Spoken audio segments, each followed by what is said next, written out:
Thank you so much, Sean. Starting with Israel and President Biden's words yesterday that he was quietly working with Israel.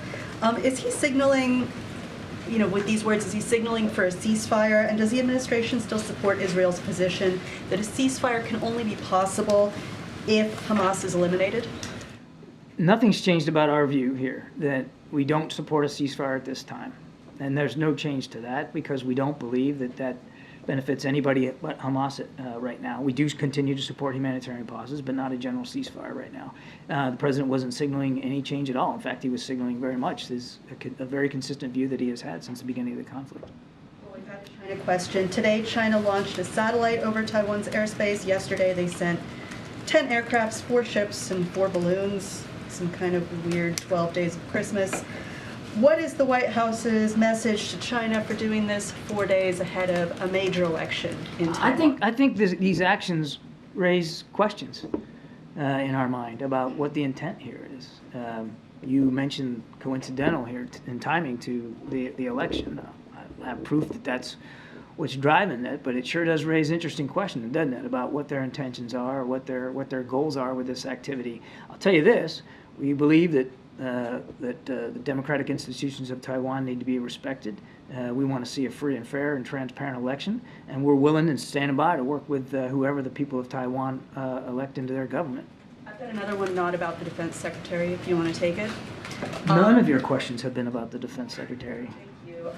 Burundi's president recently called for gay people to be stoned to death. In light of the administration's moves against Uganda for passing a really hateful law against gay people, are you mulling any actions against the government of Burundi for these hateful statements? I don't have any decisions to speak to today, but obviously that is that clearly would be a horrific undertaking, a horrific way of punishing people for something they shouldn't be punished for, and we'll see where this goes. But I think it's very clear, should be clear to the people in the government of Burundi and all over the African continent how seriously we take the issue of civil and human rights.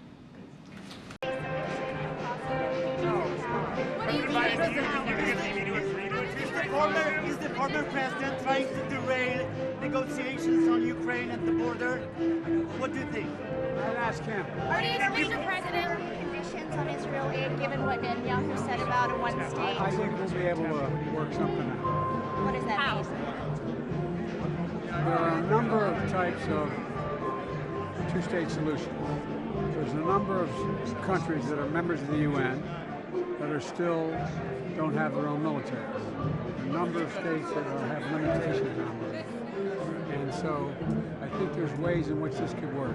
But Bibi has said he's opposed to. No, he didn't say no. No, he didn't say that. So what is he open to? I'll let you know. Did you talk about it this morning? Thank you, folks. Mr. President, Do you think you convince Bibi on a two-state solution? what do you say House Republicans are trying to reach by Marcus? Are you on the same page with Netanyahu that the border is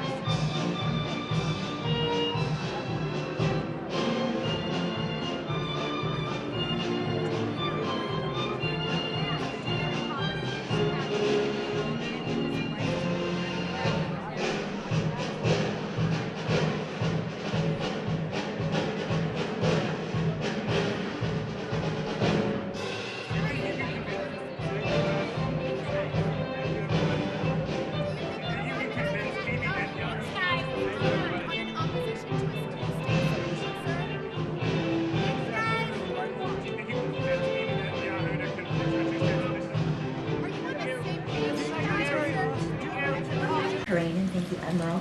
When the president spoke with Netanyahu 1 week ago, did he press him to scale down the Israeli military option? And did he talk about any time frames for when he would like that to be done? As an example, the president stressed that he is not in it for a year of war.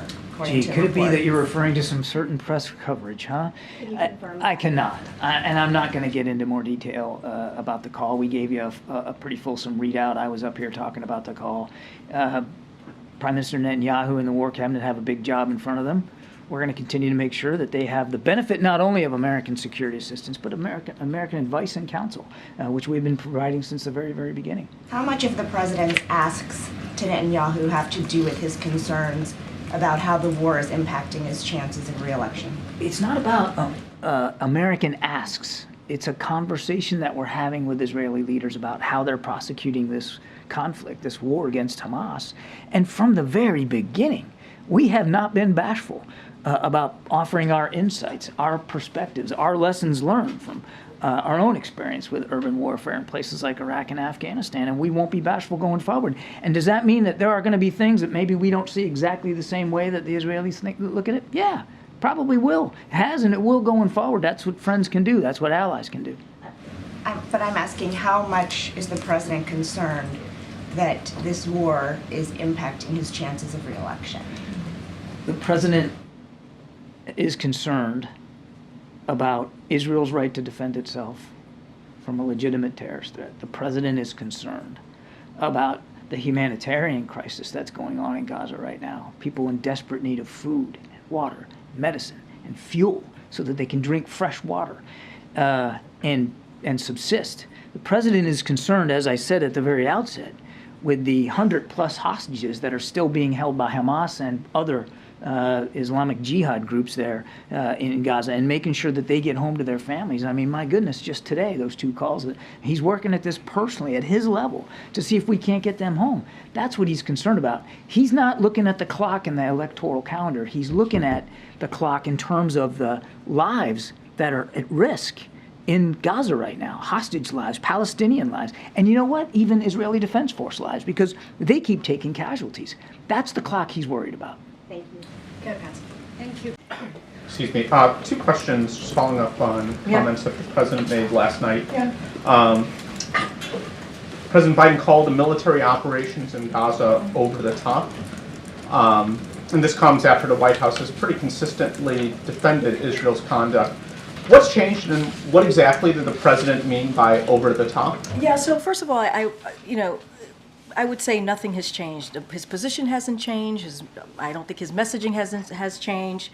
We don't think his messaging has changed. He doesn't believe his messaging has changed. This isn't something, the first time he's done so, what you heard from him yesterday. Look, the president made it very clear in his comment that he was obviously talking about Israel's conduct in Gaza, and he's been clear. He's been clear that the United States wants to see Hamas, a terrorist organization, defeated. He's been very clear on that. That is a shared goal that we have, obviously, with Israel. But at the same time, while we have said that, we have been also very clear, the president has been very clear, that they must do so by ensuring that their operations are targeted and conducted in a way that we are protecting innocent civilians. And that is something that we have been incredibly consistent about here in this administration. We want to make sure that we are also protecting innocent civilians. So that is what the president was speaking to yesterday. He was asked obviously a direct question, and he answered that. Good afternoon. Let me start by welcoming His Majesty, the King of Jordan. He's been a good friend. Abdul, welcome back to the White House, man. Welcome back. And by the way, Barack's looking at you in the corner over there. And along with Queen Rihanna, who is meeting with Jill now, and the Queen and the Crown Prince Hussein. Where is the Prince out there? I thought he was coming out. At any rate, we've known each other for many years, and His Majesty's been a good friend all those years, a steadfast partner alongside the Queen, and a beloved leader to their people. The partnership between the United States and our ally, Jordan, is strong and it is enduring. Today, the King and I discussed with our senior foreign policy staffs what the issue that's front and center in the Middle East and well beyond. The war between Israel and the terrorist organization Hamas. Over 4 months ago, on October the 7th, Hamas attacked Israel in an act of sheer evil, massacring more than 1,200 innocent women, men, and children. The deadliest day for the Jewish people since the Holocaust. More than 250 hostages were taken. 134 are still being held hostage by Hamas. We don't know how many are still alive. The anguish that their families are enduring, week after week, month after month, is unimaginable. And it's a top priority for the United States to bring them home. I've made clear the United States shares the goal of seeing Hamas defeated and ensuring long-term security for Israel and its people. After October 7th attacks, Hamas retreated back into Gaza, where its leaders live in underground tunnels stretching for over 100 miles beneath civilian infrastructure, including schools, playgrounds, and neighborhoods. The past 4 months, as the war has raged, the Palestinian people have also suffered unimaginable pain and loss. Too many of the over 27,000 Palestinians killed in this conflict have been innocent civilians and children, including thousands of children. And hundreds of thousands have no access to food, water, or other basic services. Many families have lost not just one, but many relatives and cannot mourn for them, even bury them, because it's not safe to do so. It's heartbreaking. Every innocent life in Gaza is a tragedy, just as every innocent life lost in Israel is a tragedy as well.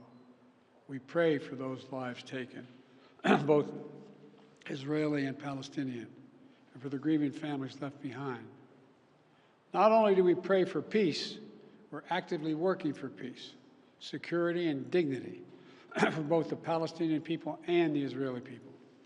And I'm working on this day and night with the King and others in the region to find the means to bring all these hostages home, to ease the humanitarian crisis, and to end the terror threat, and to bring peace to Gaza and Israel, enduring peace with the two-state solution for two peoples.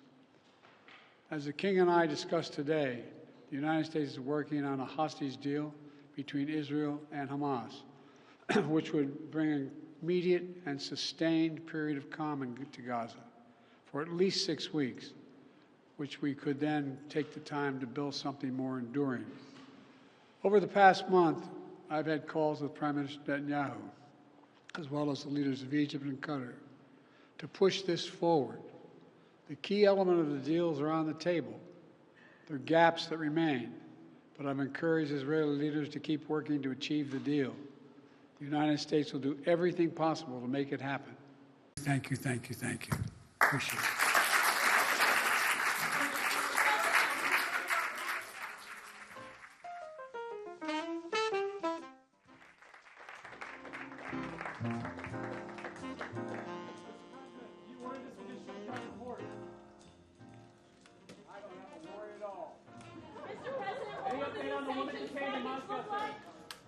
Mr. President, can there be a hostage deal if Israel invades Rafa?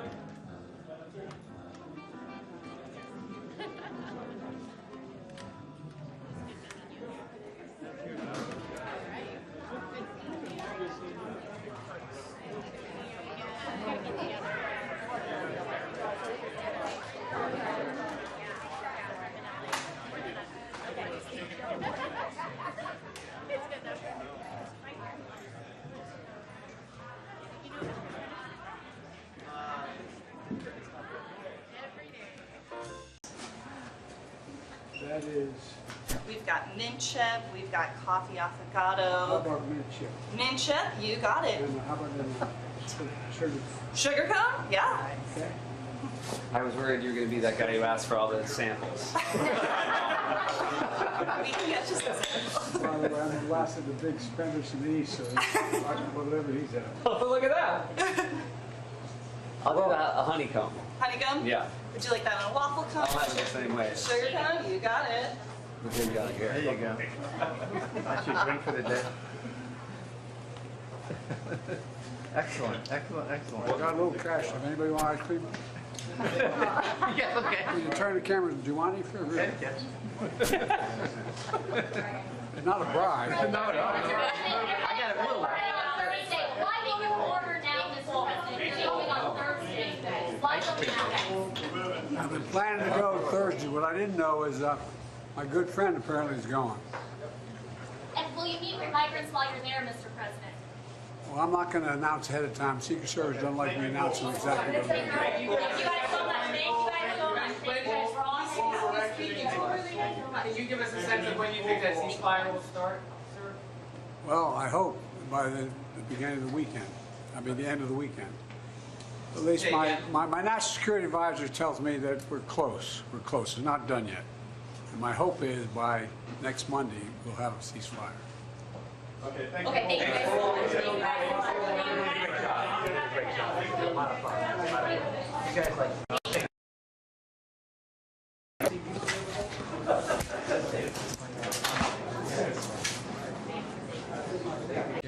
Military anywhere in the world. Go there and we'll wrap up for the day. President Biden a couple of days ago, stated that any attack on the city of Rafa is a red line for himself.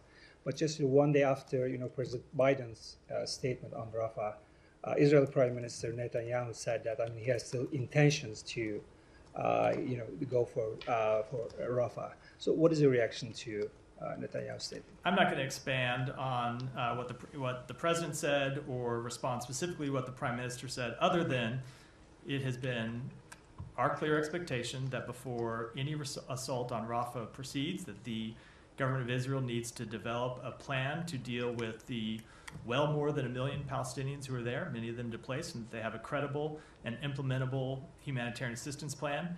And as of today, we have not yet seen such a plan. With that, we'll wrap for the day. Thanks, everyone.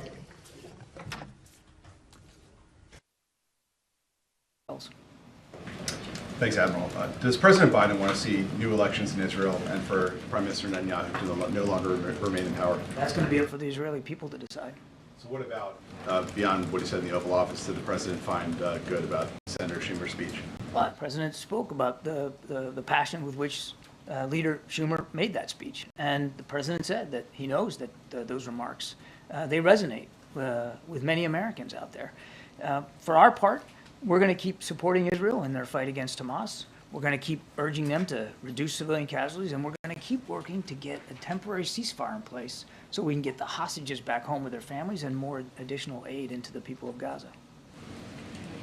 The Netanyahu government says it has approved an operation, military as well as evacuating of civilians for Rafa. What is the administration's expectation about knowing what's in that plan? What comes next? What do you know at this point? We haven't seen it. We certainly would welcome the opportunity to see it. And as we've said, Kelly, we can't support a major offensive in Rafa that doesn't also include a credible, achievable, executable plan to take care and for the safety and security of the more than 1 million Gazans that are seeking refuge in Rafa. To move in right now in a major way without a proper accounting for all those people would, as we've said, be a disaster. And so we're going to keep talking to the Israelis about this. Again, we if they've got that plan, we certainly would welcome the opportunity to see it. On Monday, Jay Sullivan stood here and said that a major military operation from the Israelis into Rafa would be a mistake. That was after a phone call with President Biden and Prime Minister Netanyahu. Of course, today we saw Secretary of State Blinken say that, warn again even more about a military operation into Rafa, and yet we saw Netanyahu say that they are prepared to do it alone. So are we to understand that President Biden has just lost all of his sway here? I would also note that Prime Minister Netanyahu said he recognizes there's a debate about Rafa. I would also note that the Israeli government will be sending a delegation here in coming days to talk to us from in an interagency perspective about some viable options and alternatives to a major ground operation. President and Prime Minister Netanyahu just spoke a few days ago, and they will speak again, no question about it. We've not shied away from expressing our concerns to them, and they have not refused to listen. And there have been examples in the past, I've gone through it from the podium, where they have actually taken on board the advice and counsel we provided. So you're convinced that you have some reason to believe that you can still convince them to change course? We are going to share with them our lessons, our perspectives. We're going to share with them some alternatives about how they can eliminate the threat of Hamas in Gaza, particularly in the Rafa area, without conducting a major ground offensive. As you heard Secretary Blinken say today, we still believe that a major ground offensive is a mistake. But while he was on the ground, Netanyahu still said again that they are prepared to do it alone. If you guys have a disagreement this big, is that grounds to consider withholding military aid? They're coming here, hopefully next week, it looks like, to have a discussion about viable options. Why don't we have that discussion see where that takes us before we leap to conclusions. I would add a couple of things. Yes, we saw what the Prime Minister said, and he should speak to his comments to the Israeli people. That's for him to talk to.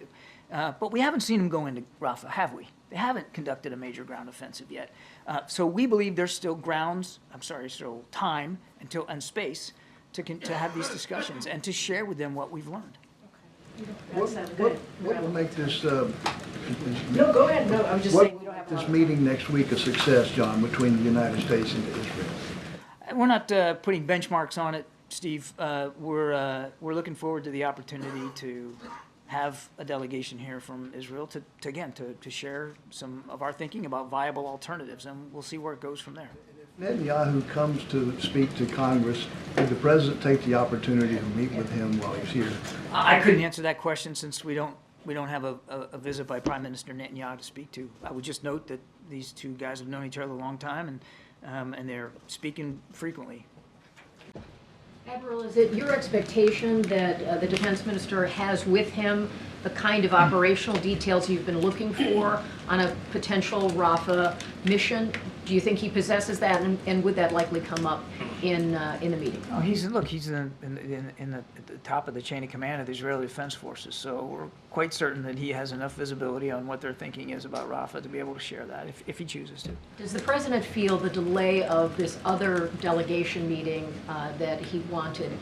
Is there a sense that there is an urgency in terms of lives when you're considering the humanitarian crisis we've talked about, the potential for military operation? Does he view this kind of a delay on that sort of meeting as potentially causing much further harm to those in Gaza or this very delicate situation? Well, there's two ways to approach that. I mean, one is we haven't seen any indication that the Israelis are imminently getting ready to conduct a ground operation in Rafa, and we have not seen their plans for that, operational plans for that. So there's no, just to be clear, there's no sense right now that this is about to happen in coming days. Now, when it would happen is, of course, be up to the Israelis. But so, just in terms of timing, it seems like they're a ways off here from actually moving into Rafa. That said, does the president feel a sense of urgency about the suffering in Gaza? Absolutely, which is why we've been pushing so hard to get additional crossings open, get more trucks in, even while we're negotiating for a hostage deal, still trying to do everything we can to improve the humanitarian situation on the ground, continuing to do airdrops. Now we've got this temporary pier that's at sea, moving its way over to the Mediterranean as we speak today. The president's put a lot of energy and effort, and made the team put a lot of energy into effort into alleviating that suffering. Yes, there is a keen sense of urgency. Hi, thanks, John. Just wanted to follow up with a question that came from the front row about the conditions of military aid. And you said that the questioner wanted you to hang some conditions over their necks, that's the Israelis. And your tone suggested you wouldn't do that. Why not? I've already answered this question a whole bunch of times. We believe that the approach that we're taking is working in terms of making it clear to the Israelis what our expectations are. I'm not going to get ahead of decisions one way or another that we might take in the future. What I'm saying is right now we are continuing to support Israel because they continue to need military assistance, because they continue to face a viable threat. Well, on the point of conditions, the President on February 8th issued a memo, and it said, and you already know this, but just for context, it said that it was the policy of his administration to prevent arms transfers that risk facilitating or otherwise contributing to violations of human rights or international humanitarian law. Is firing a missile at people delivering food and killing them not a violation of international humanitarian law? Well, the Israelis have already admitted that this was a mistake that they made. They're doing an investigation. They'll get to the bottom of this. Let's not get ahead of that. Your question presumes, at this very early hour, that it was a deliberate strike, that they knew exactly what they were hitting, that they were hitting aid workers and did it on purpose, and there's no evidence of that. I would also remind you, sir, that we continue to look at incidents as they occur. The State Department has a process in place. And to date, as you and I are speaking, they have not found any incidents where the Israelis have violated international humanitarian law. Unless you think we don't take it seriously, I can assure you that we do. We look at this in real time. They have never violated international humanitarian law ever in the past 5 to 6 months. I'm telling you, the State Department has looked at incidents in the past and has yet to determine that any of those incidents violate international humanitarian law. Go ahead, Nadia. Thank you, Cody. Mr. Kirby, Israel has killed a senior Hamas leader in Beirut with precision weapons in an area where thousands of civilians were there. They killed senior Iranian officials in Damascus, in the heart of Damascus. It was serious. There were thousands of civilians there as well. Does it make sense to you that a vehicle marked with word Central Kitchen, after coordinating with the Israelis, that they didn't see it? And doesn't this debunk your theory and defense of Israel, that it is difficult for them because Hamas embedded with the civilian population, where they can go after Hamas leaders in the heart of a civilian population in Beirut and in Damascus? To your second question, no, it's not my theory. I have talked about, well, now, just hang on just a second now. I've talked about this for months now. Fighting in an urban, highly populated, condensed environment like that's tough. But they have taken strikes against Hamas leaders successfully taken strikes against Hamas leaders in Gaza. I can't speak to what happened in Damascus. That I can only tell you that the United States wasn't involved. So I'm not going to talk about the details of that whatsoever. I'm telling you that they have taken precise strikes against Hamas in Gaza. They have also taken strikes that have been not precise. It looks as if very clearly what happened yesterday is one of those examples. They'll investigate that. And our expectation is, and we've made this clear to them, that they'll come clean about what they've learned. They'll be fully transparent, and if people need to be held accountable, that they'll be held accountable. Any changes to the president's policy toward Israel and Gaza as a result of yesterday's strike? I can say that nothing has changed, and we've been clear about that since certainly since yesterday. We are going to continue to have those really tough conversations, right? Important tough conversations about how Israel moves forward with their operation. We want to make sure that civilians are kept safe, that are protected, and also folks who are providing humanitarian aid. The president was very, very clear. He also said in his statement that Israel needs to do more.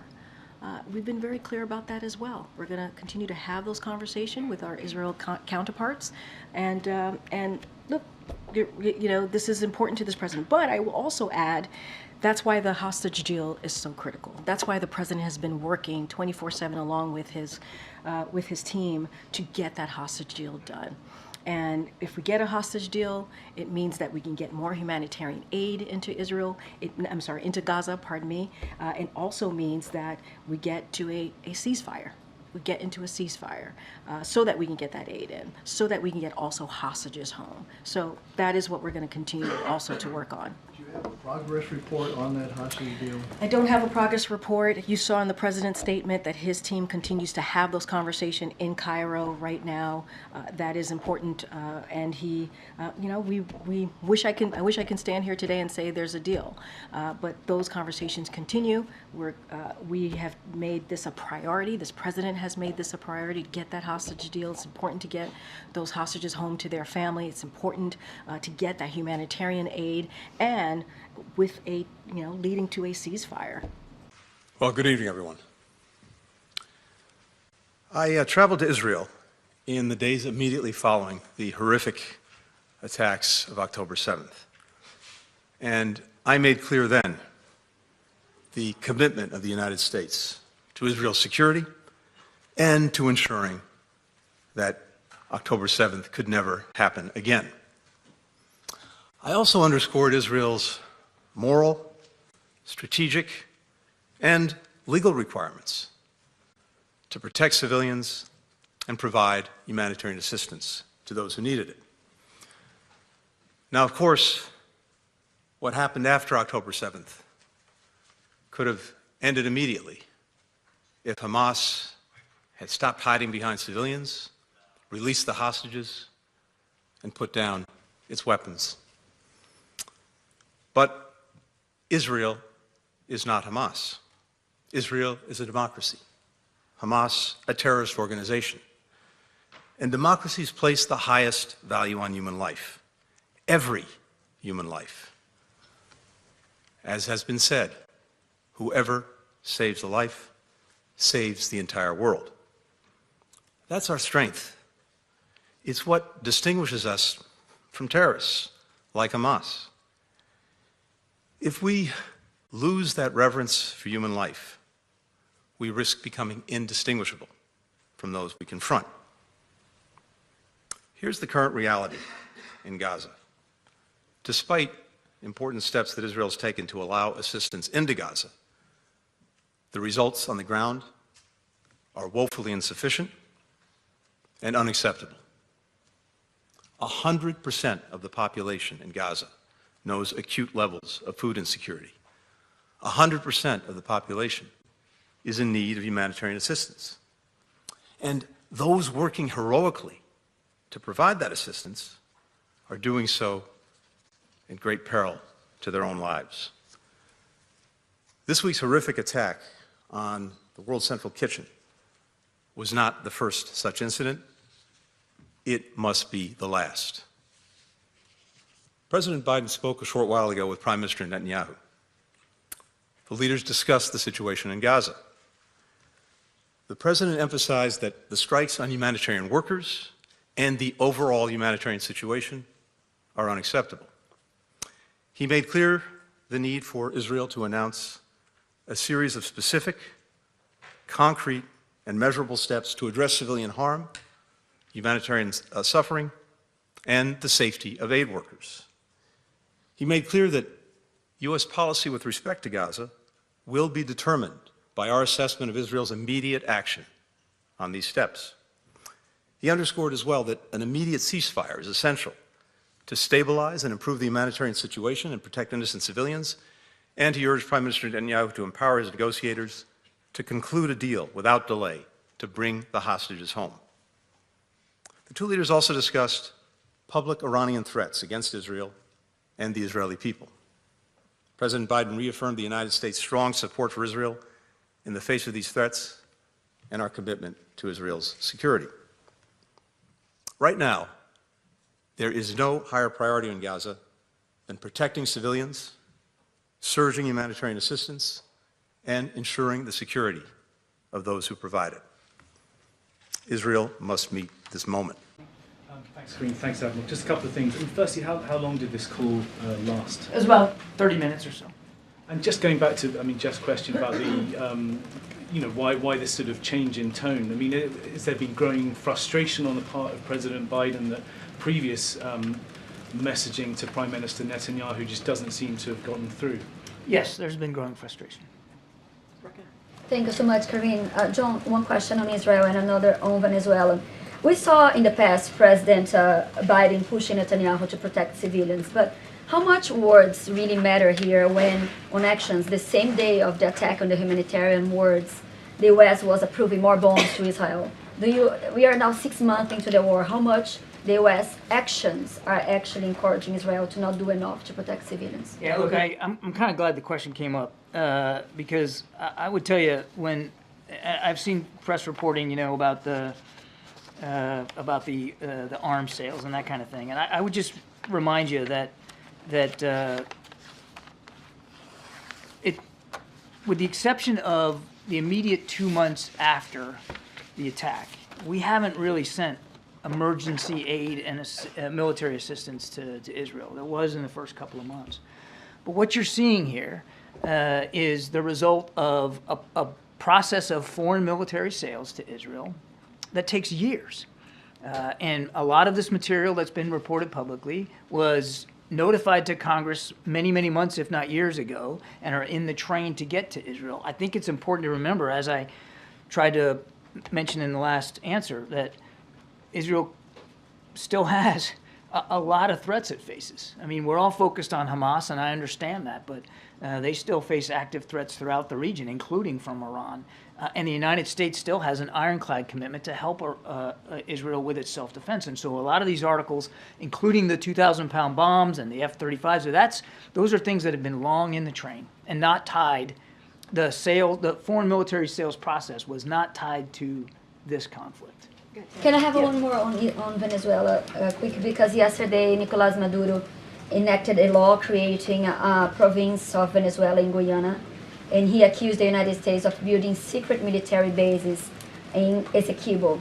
So what is your reaction? And is the U.S. considering build a military base to support Guyana to defend their sovereignty? There's no plans for a secret military base. And we've said many times that there's an 1899 arbitral ruling about the border between Guyana and Venezuela, and we want both sides to respect that ruling and to do it peacefully.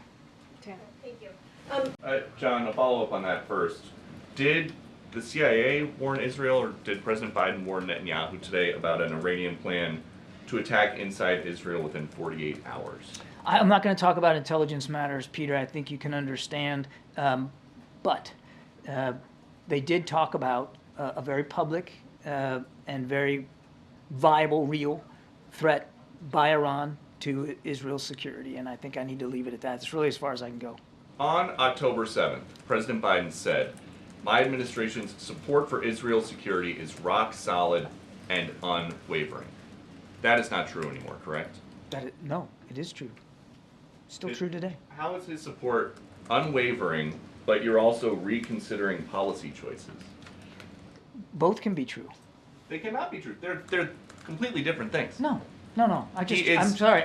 He is wavering. No, come on. How is he not wavering? Come on now. As I said, and as it says in that readout, we made clear, and he made it clear to the Prime Minister in his call, that our support for Israel's self-defense remains ironclad. They face a range of threats, and the United States isn't going to walk away from helping Israel defend itself. That said, you can say all that, and you can act on that, and you can believe that, and the President does, and still believe that the manner in which they're defending themselves against the Hamas threat needs to change. And that is the conversation that we had today. But both things are true. Our support is ironclad and consistent. It's not going to stop. It's not going to waver. But will there perhaps be some policy changes we might have to make if we don't see policy changes out of Israel? Yes. How is that unwavering? It sounds like you guys are trying to have it both ways here. No, I don't know that Israel, but we are going to make all these changes because we don't support Israel. I didn't say we're going to make changes. I said we need to see how Israel responds to the humanitarian crises in Gaza and how they respond to the protection of aid workers. I think we can all agree. I think you would agree. You don't want to see innocent civilians killed or targeted, do you? You don't want to see Gazans starve. You don't want to see famine in Gaza, do you? Of course not. But you're the policymaker, and you're talking about policy changes. That is not what you were talking about on October 7th. Because when things have solid and unwavering. On October 7th, there wasn't near famine in Gaza. On October 7th, there wasn't a diminution of trucks getting into Gaza. On October 7th, we didn't see thousands and thousands of innocent people killed. I mean, I could go on and on. We're talking about a conflict there which is dang near at 6 months here. This weekend, 6 months. And it has changed over time. And what the president's message today was, we need to see some changes in the way Israel is dealing with that threat. That's what two good friends and allies can discuss. This isn't about changing our support to Israel or the security of the Israeli state. And I just have to take issue with the premise of the question. Okay, just the last one then. Where is President Biden on any of this? When he wants to talk about how angry he is or frustrated he is about the high cost of insulin, he comes out and gives an impassioned speech. Where is he on any of this? He's been talking about this. He's been issuing statements on this. In private? No, that statement, last I looked, was public. Right? But where is he? Why isn't he here right now? I'm sure you'll continue to hear from the president about this and many other national security issues. All right, we gotta wrap it up. Go ahead. And also on an interview that the president recently did, he said, "I think what he's doing is a mistake. I don't agree with his approach," talking about Netanyahu. Can you clarify what is the mistake? So we've talked about how the president spoke to Prime Minister Netanyahu just last week. They had a 30-minute conversation. It was direct. They have known each other for some time. They've spoken over more than a dozen times since October 7th, the tragic attack that we've seen from Hamas, a terrorist organization. And they said October 7th, they said October 7th would be something that they want to see over and over again. So they've had those conversations. Look, the president has been very clear. I started out this briefing talking about how humanitarian aid has increased, and that's because of the conversation that the president had with the prime minister. That's important. We need to make sure that civilians are protected. We need to make sure that humanitarian aid workers are protected. The president has said that. That is what our focus is going to continue to be, as well as making sure that this hostage deal gets done, working around the clock to get that completed so we can get hostages home to their loved ones. The president has always been very honest and direct with leaders, including the prime minister. So just one more quick one. Does the president believe Netanyahu's approach, as you sort of just laid out there, is to blame for the famine that we are now seeing in Gaza? What I will say is that is not what the president is saying. The president has been very clear that more needs to be done to protect innocent civilians. More work needs to be done to make sure that humanitarian aid workers who are doing incredible work, who are being incredibly brave, are protected. And so that is what we're speaking to. And unfortunately, we've seen more than 200 of humanitarian aid workers die. And that is something we do not want to continue to see. That's why the president had this conversation with the prime minister last week, a 30-minute direct conversation with the prime minister on what needs to be done to continue to protect innocent civilians. That's why we're having conversation about that Rafa operations, right? And our two sides are committed to moving forward with those conversations. We've seen some progress. We're going to continue to have those conversations. And Israel has made commitments. The prime minister is made a commitment to the president. We've seen an uptick of trucks, more than 1,000 over the last 3 days. That commitment is continuing. We want to see more. That's good progress. Go ahead. Okay, thank you for that. On Thursday, April 11th, the State Department spokesman, Mr. Miller, said that the Biden administration fully supports the rights of the Israeli people. And for our audience, could you explain a disconnect between the Biden administration's words and behavior, how on one hand, that you could say you fully support the rights of the Israeli people, and on the other hand, not fully support the rights of the Israeli people to defend themselves as they see fit and have a follow-up? Do you have a specific example of how we are not encouraging them to defend themselves? Well, specifically about not allowing them, or the issue of a counterattack against Iran, and not allowing them to easily go into Rafa to take care of Hamas, delaying this. Israel could have been into Rafa a long time ago, so the audience really concerned about the disconnect about that they see, the Biden administration preventing Israel from going to Rafa for these operations. I'm going to interrupt you a little bit. I think you are, frankly, in a misleading way, conflating two very different issues. One, in the context of Israel defending itself against attacks from Iran. We believe that they have every right to do that, and they should. And you saw the United States underscore that commitment to Israel's security and its self-defense this past weekend. And that is a commitment we believe is unwavering, and it is ironclad. And we will continue to feel and believe strongly in Israel's ability to defend itself, in its ability to feel secure in its region. But separate from that, in this conversation of Rafa, it is important, again, that we underline when we're talking about Rafa, we are talking about more than 1 million people seeking refuge. We are talking about a region that continues to be an important conduit for humanitarian aid entering Gaza, and it continues to be a access point of safe departure for foreign nationals. So yes, we believe very strongly that any military operation in Rafa or in the Rafa region should require significant, serious planning that addresses these three major areas of concern. That continues to be something we feel strongly about. Along that, our audience is concerned about the pressure on Israel to accept the two-state solution that you were talking about. And so what is your response to our audience that really believes that it's a way of hurting Israel when many Israeli people do not support a two-state solution, the idea of sharing their land with terrorists, specifically, with Gaza, with Hamas, that Hamas blew their opportunity to really have a peaceful area there. Well, I hope you're not. I really sincerely hope you're not making the claim that all Palestinian people are terrorists, because that certainly is not the case. And quite respectfully, I'm less interested in what your audience is interested in, more what we think is good policy and what we think is beneficial to peace and security in the region, and that we have long felt continues to be a two-state solution. That has been our dire belief prior to the events of October 7th, and it will continue to be so. We think that is the only credible path forward that assures equal measures of peace and security for the Israeli people and the Palestinian people. Along with that, what do you say? I'm going to move around. You've gotten 3 questions already. Will, you've had your hand up. God. Thank you for your leadership, and I hope you look to me for the same. God bless you all, and may God protect our troops. Thank you very much.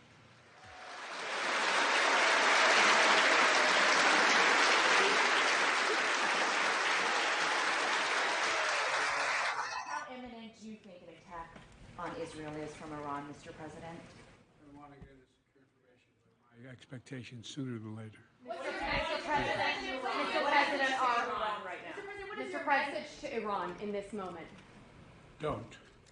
Are American personnel and assets at risk, Mr. President? Mr. President, are American troops at risk as well? We are devoted to the defense of Israel. We will support Israel. We will help defend Israel, and Iran will not succeed. Thank you very much. What would trigger a direct U.S. response, sir?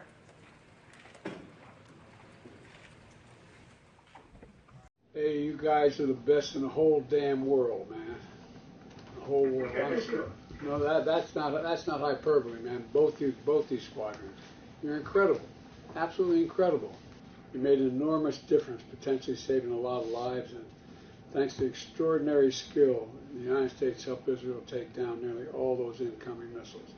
You're remarkable. Mr. President, we thank you for your words. This is Lieutenant Colonel Curtis Culver, 494th Fighter Squadron Commander, and we're mighty proud to have our part in that contribution, sir. You're just incredible. I apologize for my enthusiasm. I'm supposed to be much more reserved. Not at all, sir. But I'm proud to be an American. Well, we tell you make me proud. And I'm not just saying it. I swear to God, you're incredible. Thank you, Mr. President. Keep it going. Stay safe, man. Look, this bill also includes vital support for Israel. Just 10 days ago, we saw Iran launch over 100 missiles and drones at Israel. Because of them and other allies across the world, including from the region, no serious damage occurred. An unprecedented attack that followed years of Iran supporting Hezbollah, Hamas, and proxies of their own attack on Israel. They fund these guys. My commitment to Israel, I want to make clear again, is ironclad. The security of Israel is critical. It will always make sure that Israel has what it needs to defend itself against Iran and terrorists it supports. And with this aid, the United States is going to help replenish Israel's air defense and provide other critical events so Iran can never carry out the destruction it intended with its attack 10 days ago. But at the same time, this bill significantly increases humanitarian assistance we're sending to the innocent people of Gaza who are suffering badly. They're suffering the consequences of this war that Hamas started. And we've been working intently for months to get as much aid to Gaza as possible. This bill includes $1 billion for additional humanitarian aid in Gaza. We're going to immediately secure that aid and surge it, including food, medical supplies, clean water. And Israel must make sure all this aid reaches the Palestinians in Gaza without delay. And everything we do is guided by the ultimate goal of bringing these hostages home, securing a ceasefire, and setting the conditions for an enduring peace. You know, there's more that this bill does, as you all know, the press here, including providing for support to strengthen even further our allies and partners in the Indo-Pacific region, as well as humanitarian aid to places including Haiti, Sudan, and Somalia. Thank you, Karine. You said that the U.S. has been clear about concerns about invading Rafah. Has it been clear about potential consequences if Israel moves forward? Look, I'm not going to go into speculations or what consequences might be. We've made our concerns publicly and privately to the Israeli government. I just mentioned the president had a conversation with the prime minister in his last call with him, and Rafa operations came up. I'm not going to go into specifics. I'm not going to go into details. We have been very clear. There are 1.5 million Palestinians who are seeking refuge in Rafa, and we want to make sure those lives are protected, understanding that Israel needs to also defend itself, and having those Hamas operators there. We understand that they want to dismantle Hamas, and we understand that is a priority, obviously, and we certainly appreciate that. We also want to make sure that those 1.5 million lives, Palestinian lives, who are seeking refuge there are protected. And we believe there's a way to do that, and we're going to have those conversations. I'm not going to get into specifics from here. We have learned that the King of Jordan is meeting with President Biden here at the White House next week. Can you share any details and talk about what's on the agenda? So I can confirm that King Abdullah of Jordan will participate in a private meeting with President Biden at the White House next week while he is in town.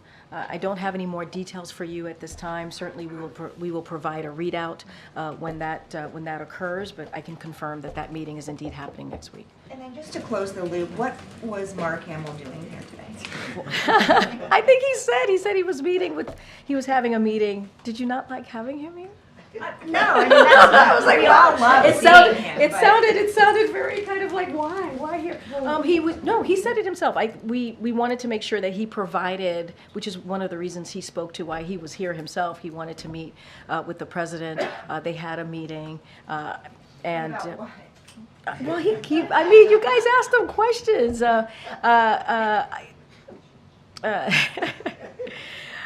had a meeting about what the president has been able to do on behalf of the American people. Mark Hamill was in town.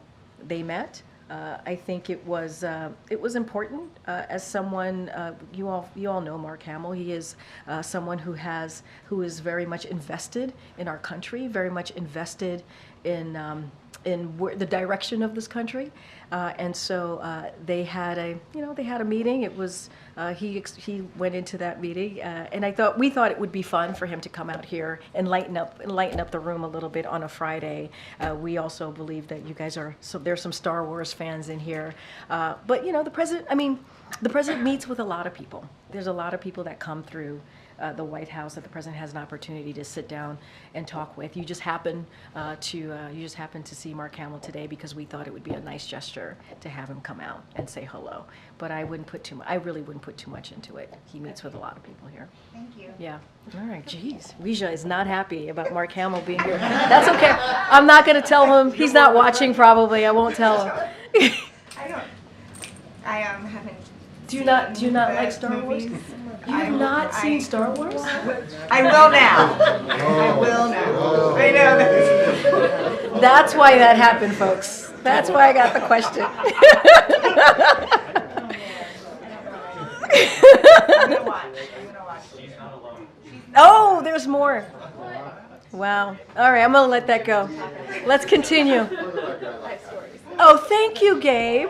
All right, thank you, Gabe. We thought it's Friday, y'all. It's Friday. A little bit of fun, Star Wars fun. Truly final one, and I apologize to my colleagues.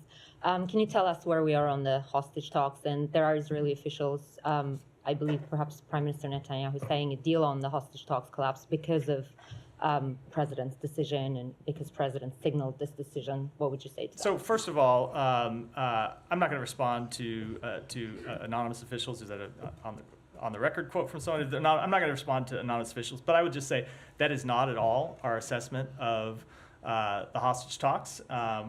We actually think that a Rafa operation would weaken Israel's position both in these talks and writ large.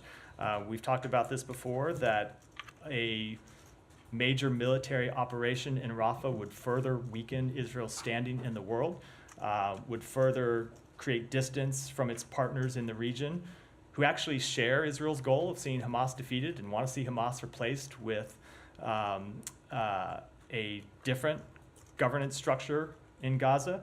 And then also, if you look at Hamas's track record, they have never cared about Palestinian civilian lives. If they did, they wouldn't have launched these attacks in the first place, which they knew would produce a response. They wouldn't hide behind civilians, and they would have agreed to a ceasefire long ago. So I just don't think that argument holds any water.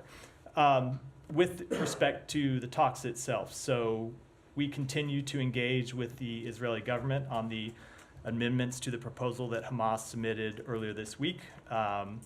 There continues to be, we continue to work to try to finalize the text, try to get an agreement, and I will just say that any effort like this is incredibly difficult. This one has certainly been incredibly difficult, but we will continue to stay engaged to try to get a deal because we believe it's in the interests of all relevant parties. So just it wasn't an anonymous official, it was the Prime Minister of Israel that she was. So I hadn't seen it on the record. That's why I had seen anonymous quotes earlier. I think my comments stand. Okay, I did give a substantive response in any regard, so well, I can apply to that. Okay, substantive, I don't know by whose definition. But anyway, when you Ouch, say that, Matt. I thought it was I thought it was pretty substantive. The death toll, when you said before, prior, the death toll continued or has fallen since October. It's come down, but not yet enough. Whose death toll are you talking about here? Whose figures are you accepting? So we are looking at the figures that are released by the Ministry of Health, which we do have. Gaza, yeah, which you know that we run have by Hamas. Which you know that let me just finish. We know that we don't have any way of verifying those figures on our own. Well, then how do you know they are the only figures that are available. And look, the UN relies on them. We look at them. Okay. We do think there are probably issues with the numbers, but they do capture a large death toll and a large civilian death toll. But you're fairly certain that at least in terms of the trend, they're accurate. It's just that I can't say accurate with any degree of certainty. Like I can't give you what percentage accuracy. But no, hold on. But if you look any at degree of no, I can't say if if they're off. No, if they're off by 10%, by 5%, by 50%, I can't say something like that. I mean, but they might be off by 50%. Who knows? But stipulate whatever they're off by. They have come down, and so they have come down over time. The daily number has come down over time when you look at where they were last October and November to where they are today. All right, last thing really briefly, just on this whole hypothetical thing, because when Humaira started her question, it was about my question to you, and it is a hypothetical because you have the president making a determination on something that hasn't happened yet, right? He is making United States policy based on conversations with the government of Israel, where they tell us what they plan to do. Let me put it. Let me put it in a very flip way. Like, should I be bringing an umbrella home with me when I leave work today? I have not looked at the forecast. I can't quite answer that. Right. So that's a hypothetical. So you don't know, right? I don't have control over the forecast. The government of Israel. Hold on. The government of Israel has control of what it's going to do, and so when they tell us that they intend to do something, we make our policy in reaction to that. Okay.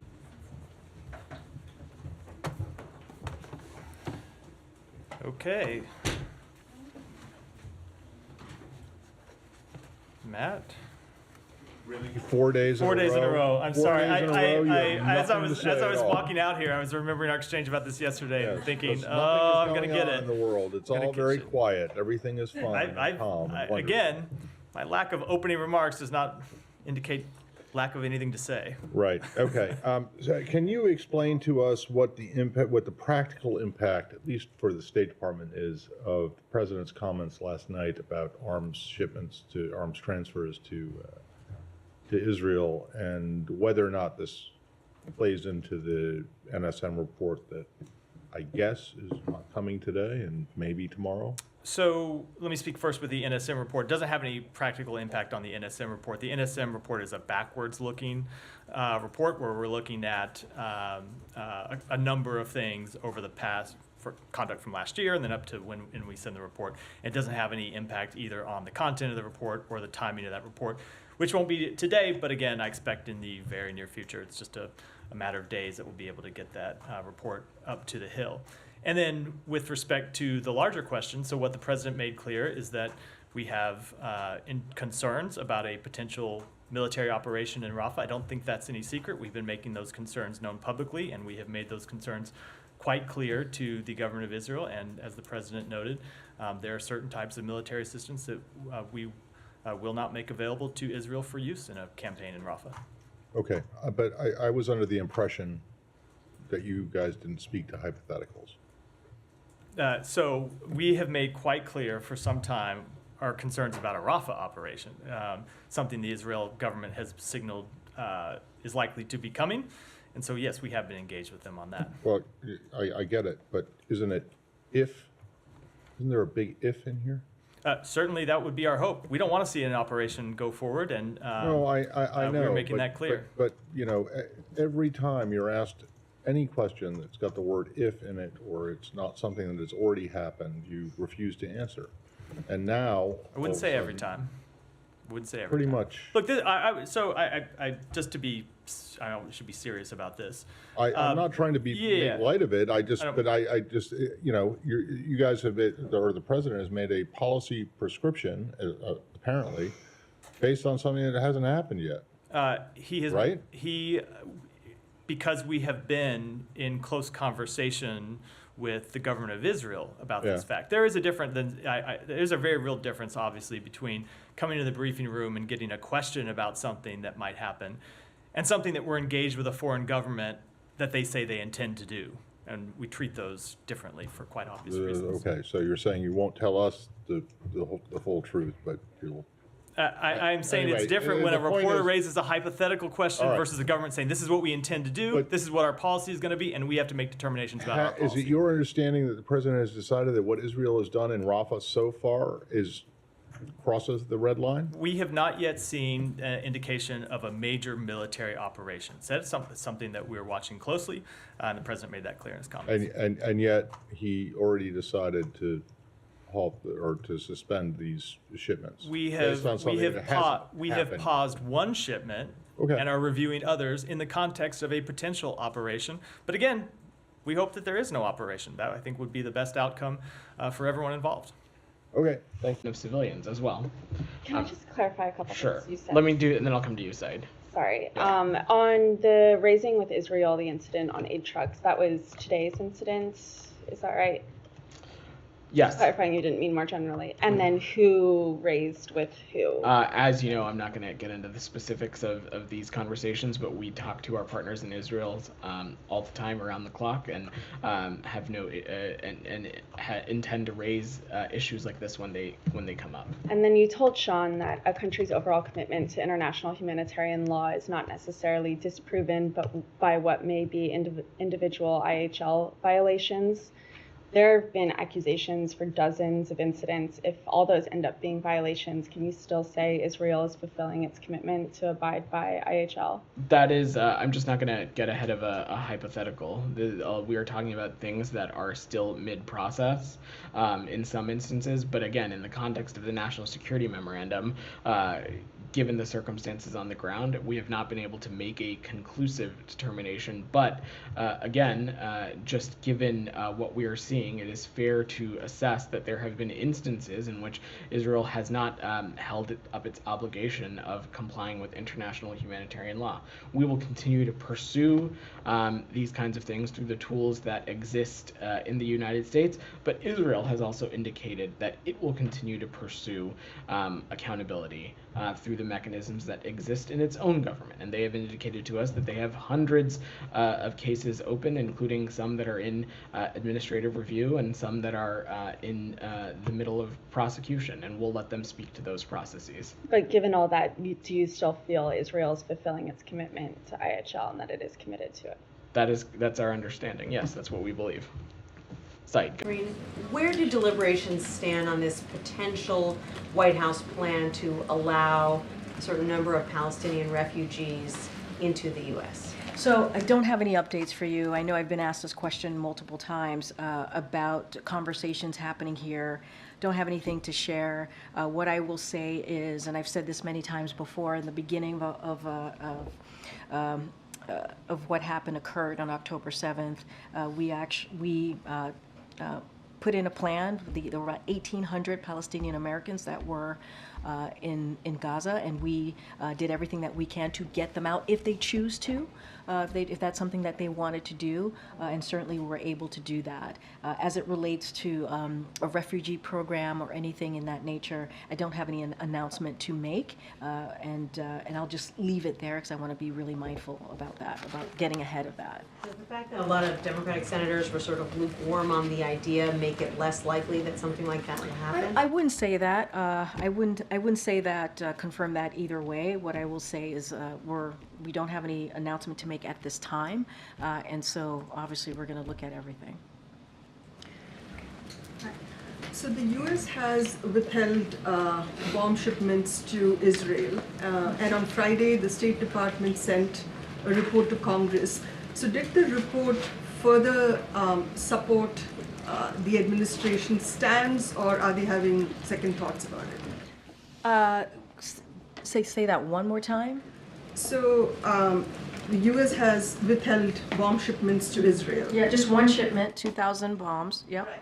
And so we have 2,000 pound bombs. Right. Yep. So and that is connected to what we have said, and we have made very clear about our public and made this publicly and privately, our concerns about a major military operations into Rafa. And so we have been very clear about that because of the more than 1.4 million Palestinians who are there, they are seeking refuge. And so we've been very clear about that. So we have paused one shipment, and that's what the president spoke to last week. That's what Jake spoke to just moments ago. Right, so the report, does it sort of further strengthen what the president is doing, or is it giving him pause? What did you think of the report that the State Department sent to the Congress? I mean, I think Jake spoke to that, and he talked about the findings of the report, how it wouldn't change our policies. That's number one, and this is an ongoing, transparent process. I don't have anything else to add beyond that. Look, when you think about the pause on these 2,000 pound bombs, the reason why we paused it is because we want to be mindful, right? We understand that there is in Rafa, there are dense areas that have Palestinians who are seeking refuge. And we want to make sure those civilian lives, those innocent civilian lives, are protected. That's why we've made very clear about our concerns about a major military operations there. That is the reason, that is the focus, understanding that fact, and that is a fact.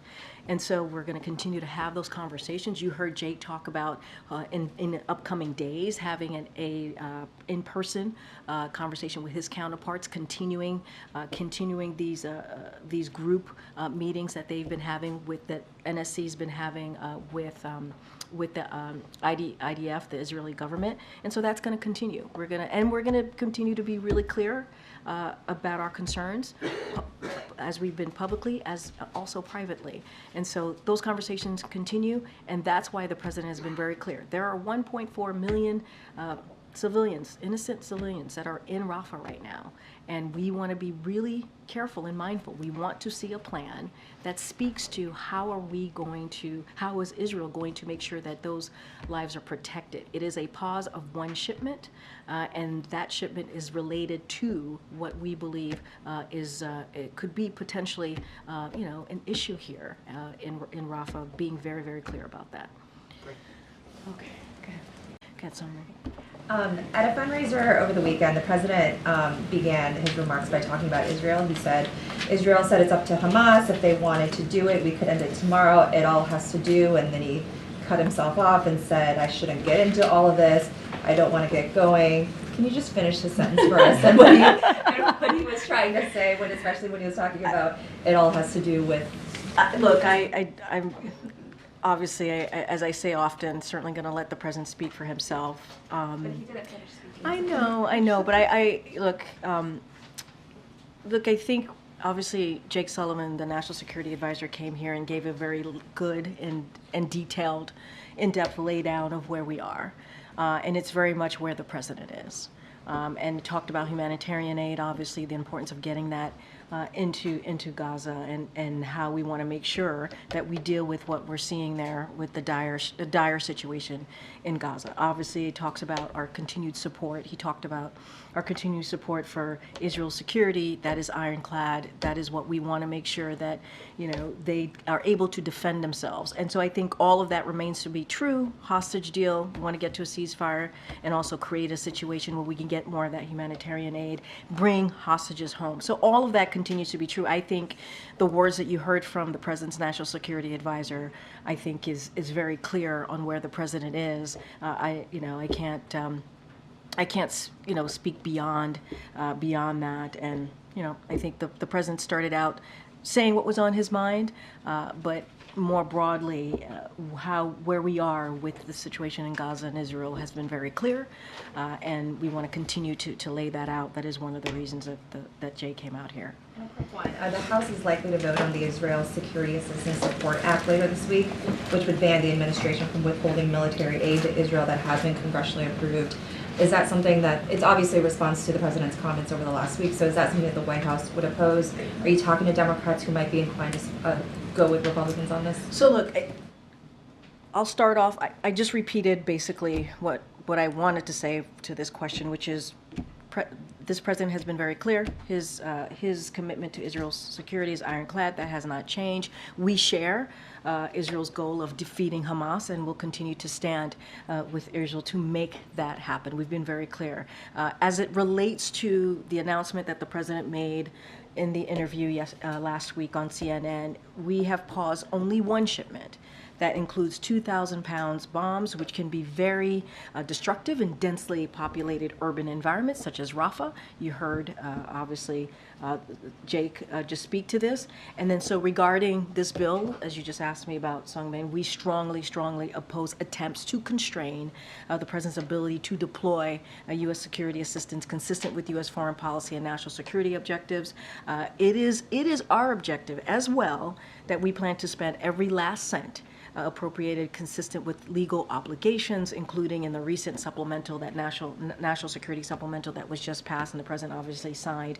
We are committed to that to that supplemental, so that has not changed. With apologies, with the situations in Israel, you're saying that two things can be true at the same time. Can two things be true at the same time again? In other words, would the president again decide that the most recent weapons package that he proposed is being used for a large capacity of civilian deaths, like the 2,000-pound bombs? Could he then again say, you know what, we're gonna hold these back after all? I'm not gonna get into hypotheticals for me. I'm just not. What I can say is that we have been very clear that our when it comes to Israel's security, that is ironclad. We believe that they should be able to defend themselves. We've been very clear about that against our enemies, including Hamas. Clear about that. When there are concerns that we see, we will certainly speak to that, as we have done for the past several weeks. We have been consistent about that too. In this particular instance with the Rafa operations, a major military operations, we have said we have concerns, and those conversations continue. I'm not going to get into hypotheticals from here. I think we have laid out how we see our engagement, obviously, how we see this moving forward, whether it is the Rafa operations, obviously our major concerns there, and those conversations continuing, and also making sure that Israel has what it needs to defend itself. And that has been consistent here, and that is what we're going to continue to say from here. And you heard directly from the National Security Advisor, lay that out in 10 parts on Monday, and I think in a pretty comprehensive, detailed way. Obviously, there's the hostage deal that we want to make sure that happens. We want to see a ceasefire. We want to see hostages come home. We want to see more humanitarian aid go in. And so that is also something that we're working as well towards. We got to bring them home. Now, folks, let me clear. I'll always ensure that Israel has everything it needs to defend itself against Hamas and all of their enemies, just as I did with Iran's unprecedented attack last month. We stand with Israel to take out Sinwar and the rest of the butchers of Hamas. We want Hamas defeated. We'll work with Israel to make that happen. And consistent with Jewish values of compassion, kindness, and dignity in human life, my team also is providing critical humanitarian assistance to help innocent Palestinian civilians who are suffering greatly because of the war Hamas has unleashed. It's heartbreaking. As we do this, we're also committed to bring the region together, to work toward a two-state solution that provides security, prosperity, and enduring peace for Israel and Palestinians. And let me be clear. We reject the ICC's application for arrest warrants against Israeli leaders. Whatever these warrants may imply, there is no equivalence between Israel and Hamas. And it's clear Israel wants to do all it can to ensure civilian protection. But let me be clear. Contrary to allegations against Israel made by the International Court of Justice, what's happening is not genocide. We reject that. We're going to always stand with Israel and the threats. Yeah, Jake Sullivan said recently that the United States would be watching very carefully the level of number of deaths, actually, and level of destruction in Rafa specifically. Given the number of deaths and the level of destruction that we are seeing in Rafa, and today you have Israeli tanks that entered the zone, and you have already over 800,000, if not more, Palestinians who, fled the zone. Has Israel crossed the red lines that Biden has, that the president has given? It is something that we can, when it comes to their military operations in Rafa, as I just said in response to Ellen's question, it's something that we continue to look at very closely. And as I just said, it so far is a different operation than we've seen in Khan Yunis and that we saw in Gaza City. But this is something we watch every day and something that we engage with the government of Israel about every day. As we talk to them about what their plans are and what U.S. policy might be, and as we talk to them about the need to minimize civilian harm and conduct their strikes in a way that minimizes civilian harm. I know that the question is not just about the fire that broke out over the weekend that killed upwards of 40 individuals, and I know injured many more, but it is about everything, and we look at everything. But I do think it's important when you look at that strike to find out what the actual cause of the fire is. Israel has said that it might have been that there was a Hamas ammo dump near the area where they took the strike, which, as I said, they claim was 1.7 kilometers outside the area where they had told civilians to move. That's a very important factual question that needs to be answered when it comes to making these sort of assessments. So what we are pressing the government of Israel to do is to conduct an investigation, present those facts publicly, so we, along with the rest of the world, can make the kind of assessments that we need to be able to do. Matt,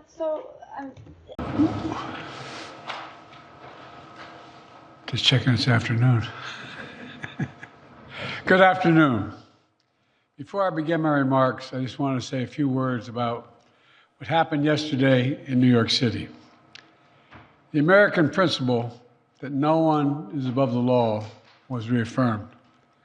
Donald Trump was given every opportunity to defend himself. It was a state case, not a federal case, and it was heard by a jury of 12 citizens, 12 Americans, 12 people like you. Like millions of Americans who served on juries, this jury is chosen the same way every jury in America is chosen. It was a process that Donald Trump's attorney was part of. The jury heard 5 weeks of evidence, 5 weeks. And after careful deliberation, the jury reached a unanimous verdict. They found Donald Trump guilty on all 34 felony counts. Now he'll be given the opportunity, as he should, to appeal that decision just like everyone else has that opportunity. That's how the American system of justice works. And it's reckless, it's dangerous, it's irresponsible for anyone to say this was rigged just because they don't like the verdict. Our justice system has endured for nearly 250 years. And it literally is the cornerstone of America, our justice system. The justice system should be respected, and we should never allow anyone to tear it down. It's as simple as that. That's America. That's who we are. And that's who we'll always be, God willing.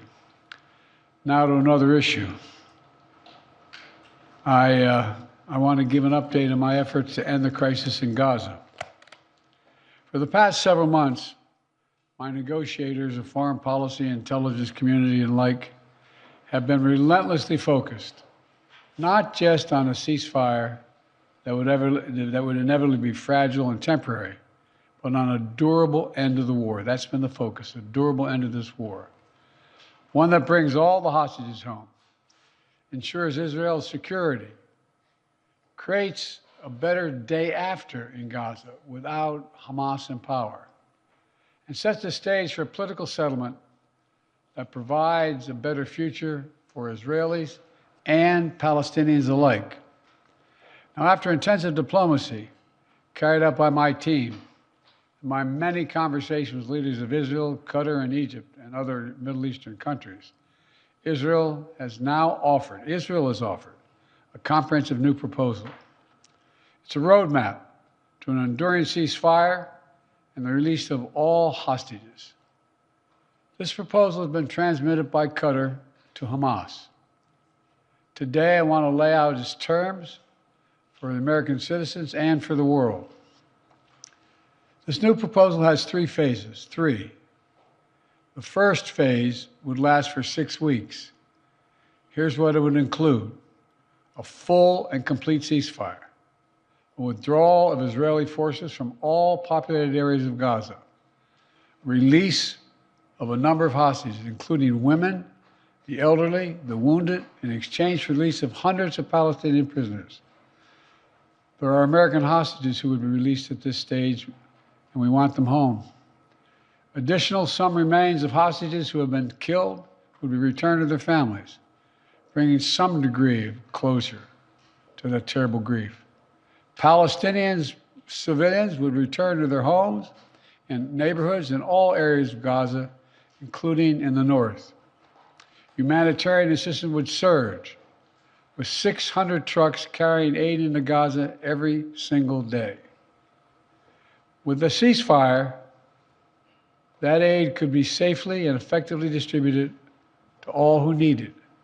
Hundreds of thousands of temporary shelters, including housing units, would be delivered by the international community. All that and more would begin immediately. During the 6 weeks of phase 1, Israel and Hamas would negotiate the necessary arrangements to get to phase 2, which is a permanent end to hostilities. Now, I'll be straight with you. There are a number of details to negotiate to move from phase 1 to phase 2. Israel will want to make sure its interests are protected. But the proposal says if the negotiations take longer than 6 weeks for phase 1, the ceasefire will still continue as long as negotiations continue. In the United States, Egypt, and Qatar would work to ensure negotiations keep going. All agreements, until all the agreements are reached and phase 2 is able to begin. Then phase 2, there'd be an exchange for the release of all remaining living hostages, including male soldiers. Israeli forces would withdraw from Gaza, and as long as Hamas lives up to its commitments, a temporary ceasefire would become, in the words of the Israeli proposal, the cessation of hostilities permanently, end of quote. Cessation of hostilities permanently. Finally, in phase 3, a major reconstruction plan for Gaza would commence, and any final remains of hostages who've been killed would be returned to their families. That's the offer that's now on the table, and what we've been asking for. It's what we need. The people of Israel should know they can make this offer without any further risk to their own security because they've devastated Hamas forces over the past 8 months. At this point, Hamas no longer is capable of carrying out another October 7th, which is one of Israel's main objectives in this war, and quite frankly, a righteous one. I know there are those in Israel who will not agree with this plan and will call for the war to continue indefinitely. Some are even in the government coalition. And they've made it clear they want to occupy Gaza, they want to keep fighting for years, and the hostages are not a priority to them. Well, I've urged the leadership in Israel to stand behind this deal, despite whatever pressure comes. And to the people of Israel, let me say this. As someone who's had a lifelong commitment to Israel, as the only American president who's ever gone to Israel in a time of war, as someone who just sent the U.S. forces to directly defend Israel when it was attacked by Iran, I ask you to take a step back and think what will happen if this moment is lost. We can't lose this moment. Indefinite war in pursuit of an unidentified notion of total victory will not bring Israel, will only bog down Israel and Gaza, draining the economic, military, and human resources, and furthering Israel's isolation in the world. That will not bring hostages home. That will not bring an enduring defeat of Hamas.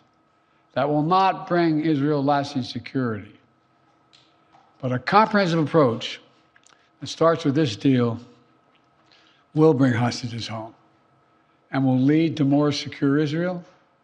And once a ceasefire and hostage deal is concluded, it unlocks the possibility of a great deal more progress, including calm along Israel's northern border with Lebanon.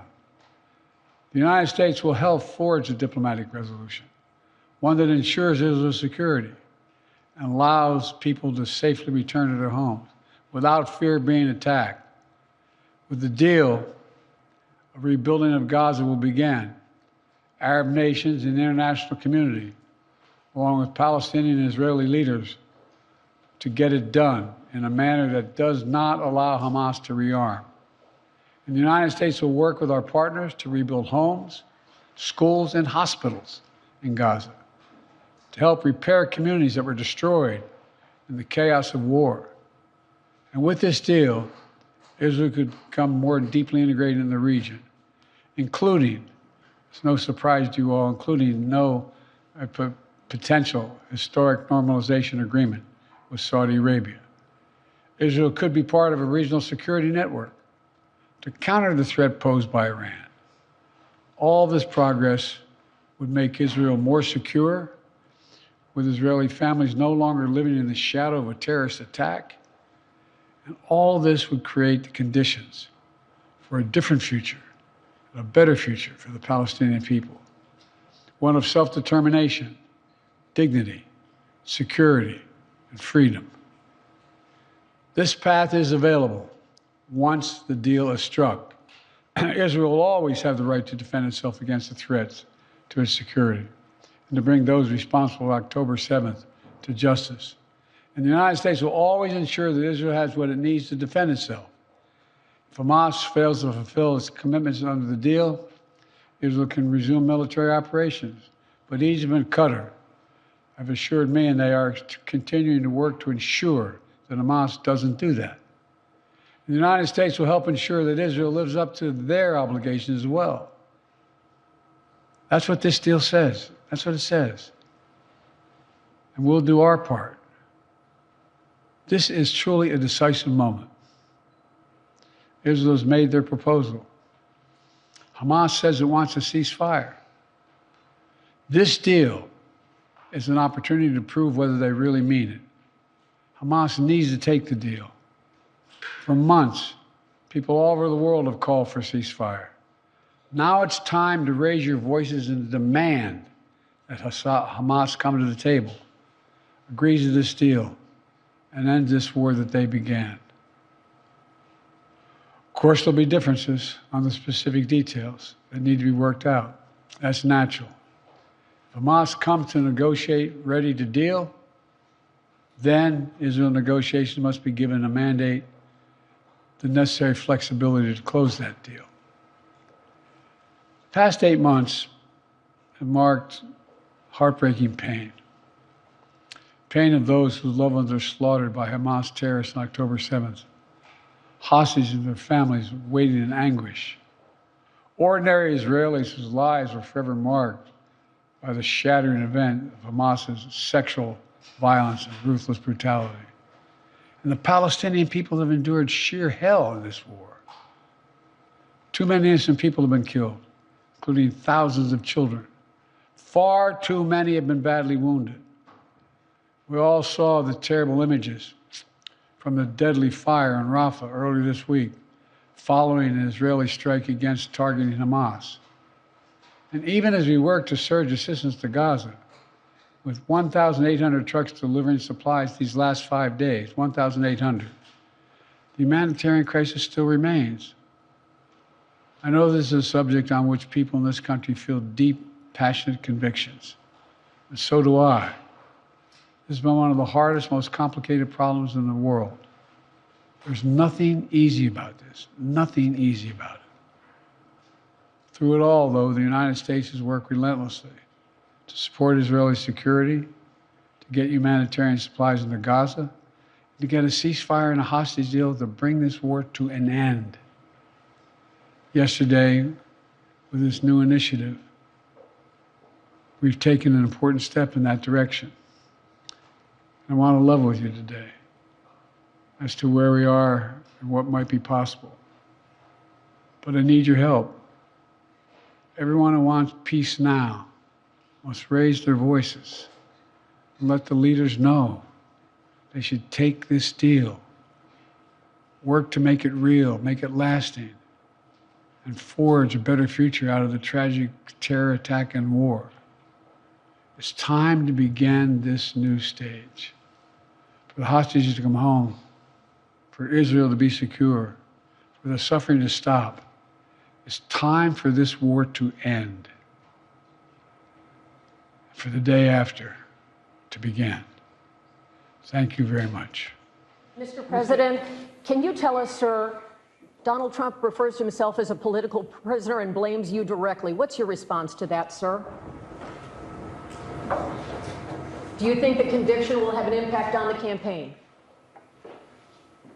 We'd love to hear your thoughts, sir. Should he be on the ballot, sir? Let's fix the problem and stop fighting about it. I'm doing my part. We're doing our part. Congressional Republicans should do their part. Thank you very much.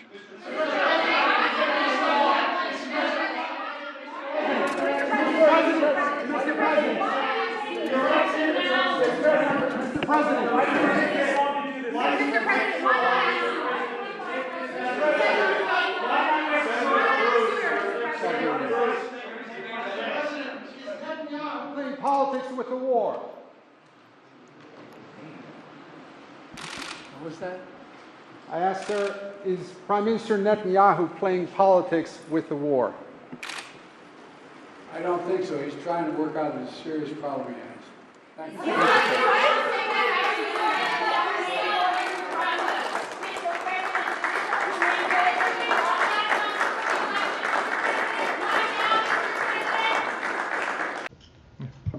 Matt, U.S. House of Representatives is due to vote on this legislation that would sanction ICC after its prosecutor applied for arrest warrant for Netanyahu and others. The U.S. State Department supports this. So we have made clear that while we oppose the decision taken by the prosecutor of the ICC, we don't think it was appropriate, especially while there are ongoing investigations inside Israel looking at some of these very same questions. And we are willing to work with Congress on what a response might look like. We don't support sanctions. Right, and what would that response look like then if you don't support sanctions? So that is a consultation that we will have with Congress. I'm not going to preview it from here. Those are discussions we need to have with members of Congress, but our position as the administration is that we don't support sanctions, don't believe they're appropriate at this time. Right. One other thing is this Time interview with President Biden. In there, he says when he was asked if Israeli forces have committed war crimes in Gaza, he says it's uncertain. The fact that he did not say an outright no,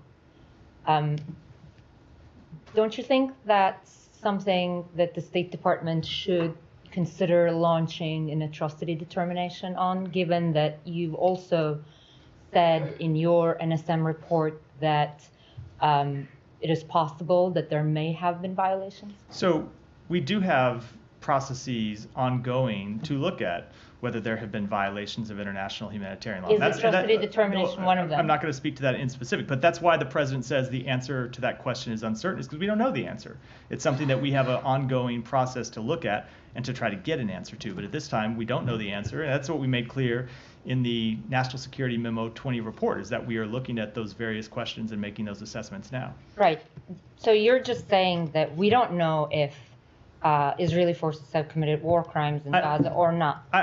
You said we don't know. I would go a bit further and say that we said we don't know the definitive answer to it, but the NSM 20 report said it's reasonable to conclude that they may have, given the sheer number of incidents, but we need to finish these processes to have definitive answers to the question. So despite these assessments, you think there is no change in the U.S. policy to continue providing arms to Israel? There is no change in our policy. As you know, we paused one shipment. We have not, but we have not changed our overall policy, and we will continue to support Israel's security. Well, Mr. President, thank you. It's been a great honor to be here. Not only the Normandy events, but it was a moving experience for a student of French history to be the Champs-Élysées today. It was a moving experience for us, for the whole delegation. France was our first friend. It remains one of our best friends. This week, we reaffirmed that friendship in a deeply meaningful way. But before I begin my remarks, I want to echo President Macron's comments welcoming the safe rescue of 4 hostages that were returned to their families in Israel. We won't stop working until all the hostages come home and a ceasefire is reached. That is essential to happen. In October, Hamas attacked Israel, killing more than 1,000 people and taking hundreds of hostages. Among those held and thought to still be alive are 5 Americans. Israel's response has killed thousands of Palestinians and created a humanitarian crisis in Gaza. President Biden, you've put forward a proposal to resolve this conflict, but so far Hamas has not released the remaining hostages, and Israel is continuing its military offensive in Gaza. So what additional leverage will you use to get Hamas and Israel to end the war? You have 2 minutes. Number one, everyone from the United Nations Security Council straight through to the G7 to the Israelis and Netanyahu himself have endorsed the plan I put forward, which has 3 stages to it. The first stage is trade the hostages for a ceasefire. Second phase is a ceasefire with additional conditions. The third phase is the end of the war. The only one who wants the war to continue is Hamas, number one. They're the only ones standing out. We're still pushing hard to get them to accept. In the meantime, what's happened? In Israel, we're finding that the only thing I've denied Israel was 2,000-pound bombs. They don't work very well in populated areas. They kill a lot of innocent people. We're providing Israel with all the weapons they need and when they need them. And by the way, I'm the guy that organized the world against Iran when they had a full-blown intercontinental ballistic missile attack on Israel. No one was hurt. No one Israeli was accidentally killed, and it just stopped. We saved Israel. We are the biggest producer of support for Israel of anyone in the world. And so there are 2 different things. Hamas cannot be allowed to be continued. We continue to send our experts and our intelligence people as to how they can get Hamas like we did bin Laden. You don't have to do it. And by the way, they've been greatly weakened, Hamas, greatly weakened, and they should be. They should be eliminated. But you've got to be careful for using certain weapons among population centers. Thank you, Mr. President. Asma Khalid with NPR. I have 2 questions. Earlier, you spoke about the ceasefire plan between Israel and Hamas. We're now looking at 10 months of war, and I'm curious if there's anything that you feel personally you wish you would have done differently over the course of the war? And then secondly, if I may, I wanted to ask you about your presidential campaign. I remember covering your campaign in 2020, and there was a moment where you referred to yourself as a, quote, bridge candidacy, a transition to a younger generation of leaders. I want to understand what changed. Two things. Let's go back to when you talked about would I have changed anything that's happening with Israel and the Palestinians and the Palestinian movement. The answer is, as you recall, from the very beginning, I went to Israel, but I also got immediate contact with Al-Sisi in Egypt. I met with the King of Jordan. I met with most of the Arab leaders to try to get a consensus going as to what had to be done to deal with getting more aid and food and medicine into the Gaza Strip. And we pushed it really hard. And Israel occasionally was less than cooperative, number one. The Israeli War Cabinet, I've been dealing with Israel since Golda Meir. Some of the reporters around here come me all the time have heard me say this. The first time I met with Golda Meir, I sat across from her at her desk, and her assistant was Rabin sitting next to me. That's how far back I go. I know Israel well, and I support Israel. But this war cabinet is one of the most conservative war cabinets in the history of Israel. And there's no ultimate answer other than a two-state solution here. And so what was able to be done in terms of the plan I put together was it would be a process for a two-state solution. And we get the Arab nations to, particularly from Egypt all the way to Saudi Arabia, to be in a position where they would cooperate in the transition so that they could keep the peace in Gaza without Israeli forces staying in Gaza. The question has been from the beginning, what's the day after in Gaza? And the day after in Gaza has to be, the end of the day after has to be no occupation by Israel in the Gaza Strip, as well as the ability for us to get in and out as rapidly as you can, all that's needed there. I've been disappointed that some of the things that I've put forward have not succeeded as well, like the port we attached from Cyprus. I was hopeful that would be more successful. But that's why when I went to Israel immediately after the massacres that occurred at the hands of Hamas, the one thing I said to the Israelis, and I met with the War Cabinet and with Bibi, don't make the same mistake America made after bin Laden. There's no need to occupy anywhere. Go after the people who did the job.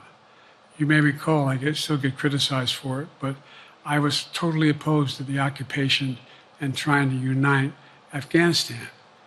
Once we got bin Laden, we should have moved on, because it was not no one's ever going to unite that country. I've been over every inch of that, not every inch, the entirety from the poppy fields all the way to the north. I said, don't make the same mistake we made. Don't think that's what you should be doing, is doubling down. We'll help you find the bad guys, Sinwar and company. And all this criticism about I wouldn't provide when the weapons they needed. I'm not providing them 2,000-pound bombs. They cannot be used in Gaza or any populated area without causing great human tragedy and damage. But remember what happened when you had the attack on Israel with rockets and ballistic missiles. I was able to unite the Arab nations as well as Europe, and nothing happened. Nothing got hurt. It sent an incredible lesson to what was going on from the Middle East. So there's a lot of things, in retrospect, I wish I had been able to convince the Israelis to do. But the bottom line is we have a chance now. It's time to end this war. It doesn't mean walk away from going after Sinwar and Hamas. And if you notice, you know better than most, there is a growing dissatisfaction on the West Bank from the Palestinians about Hamas. Hamas is not popular now. And so there's a lot of moving parts. I just have to keep moving to make sure that we get as much done as we can toward a ceasefire, and get those. And by the way, look at the numbers in Israel. I mean, my numbers are better in Israel than they are here. But then again, they're better than a lot of other people here too. But anyway. Bridge candidacy in 2020, you referred to yourself as being a... Back to the ceasefire deal, actually. Secretary's remarks, the 10-yard line, was on Friday, just before Sunday, President Biden's decision to drop off took place. Now, Prime Minister Netanyahu arrives in a very politically uncertain environment. I was going to say, I feel dots being connected here that don't necessarily connect, but go ahead. Maybe I should, go ahead. I would just, I'd just like to ask, should we still expect that ceasefire deal put forward by President Biden stand as effective as it would be, given he's not running for the second term now? Because there are reports that Prime Minister Netanyahu might be dragging his feet until November to see who would be the next president of the United States. So absolutely, and I think you have to remember that when the president outlined that proposal publicly, it was a proposal that had been put forward by the government of Israel. It was Israel's proposal. We had obviously been involved in the development of that proposal as our role in one of the mediators to the negotiations, but it was ultimately an Israeli proposal. Now, as I said in response to, I don't know whose question it was earlier, we continue to be involved in those negotiations and trying to move them forward to get them across the line. And what we have seen is, on behalf of the Israeli government, is them engaging, also trying to get a final deal. Now, there are things that they have put forward that ultimately are difficult, just as there are things that Hamas has put forward that are difficult to resolve. But we believe that ultimately those all ought to be resolvable. Again, always with the caveat, that doesn't mean they will be resolved. Negotiations are tough, and I think as the Secretary said on Friday, that sometimes the last 10 yards can be the hardest length to cover. But we have made important progress, and we continue to push to try and get it over the line. Thanks, Green. The President said that he wants to push for a Gaza ceasefire in his last 6 months in office, but Prime Minister Netanyahu just gave a pretty uncompromising speech to Congress, and that just a day before he comes here to the White House. Does the President really believe that Netanyahu sounds like a man who's likely to go for a peace deal? So let me just say a couple of things. I do want to give our reaction to the Prime Minister's speech. So we appreciate Prime Minister Netanyahu for thanking President Biden for his unwavering support for Israel and his efforts to secure the release of the hostages. President Biden looks forward to meeting the Prime Minister here tomorrow to discuss developments in Gaza, including negotiations on a ceasefire deal and the humanitarian situation on the ground. And my colleagues in the 4 o'clock hour is going to, at NSC, is going to hold a press call where they're going to address additional questions regarding the Prime Minister's address and also his visit. So I would certainly tune in. You'll hear more from them directly. Look, they're going to meet tomorrow. The president has always been clear on how he sees the future, a two-state solution. He's always supported that. That's something that he's going to continue to speak to. They're going to have a conversation tomorrow. The president looks forward to that. The vice president's also going to have a meeting with the prime minister tomorrow. And so I'll leave it there. But the National Security Council is going to be doing a press call, so I would certainly refer you to any further questions that you may have on the visit. I've got no sense of whether he does have any confidence that this is really an achievable goal in his last 6 months. I believe that the president is optimistic. This is a president that believes that anything could happen if you stay focused, if you work hard towards it. So he's going to be optimistic. The work continues. And that's not going to stop him for sure. Yeah, Jerry. John, we heard from the Vice President earlier with comments, strong comments related to the vandalism and the protests that we saw yesterday. We haven't heard yet from the President or from the White House at large. Do you condemn what you saw yesterday? How do you characterize the protests, including what we saw at Union Station? Well, we did put out a statement last night from the White House, but absolutely condemn any violence in protest activity. I mean, it's a First Amendment right to peacefully protest. We fully support that. We know that there are strong views about what's going on in Gaza, and some of those views are in opposition to some of the policies that we're pursuing. We get it. That's democracy. But when it turns violent, and when you burn an American flag and pull it down off a U.S. government site, That's just absolutely unacceptable. And obviously we condemn all that. Are these protests pro-Palestinian, pro-Hamas, anti-Israel? How do you characterize what we're seeing? I think it's a little bit of all those things. I mean, I can't speak for the protesters. Obviously, I don't share their views. But obviously they took great exception to the Prime Minister speaking on Capitol Hill. And as I said, many of them have taken exception with our policies with respect to Gaza. Today we heard from one of the family members who's going to be meeting with both the Prime Minister and the President a short time from now, Aviva Siegel. She was a former hostage of Hamas. She says, I want to ask President Biden if Bibi is not able or willing to agree to the ceasefire and hostage deal to bring the Americans home. Is there anything more that President Biden is prepared to do unilaterally to try to bring those hostages home? I wouldn't get into hypothesizing and speculating about options one way or the other. We want to get all the hostages home, clearly the Americans in particular. And that's why this deal is so important, Peter. And we are close. We are closer now, we believe, than we've been before. The gaps are closable, no question about that. And we believe, the President believes, that getting that hostage deal in place, getting that 6-week ceasefire, that's the best way to get all these loved ones back with their families. Thank you, Kareem.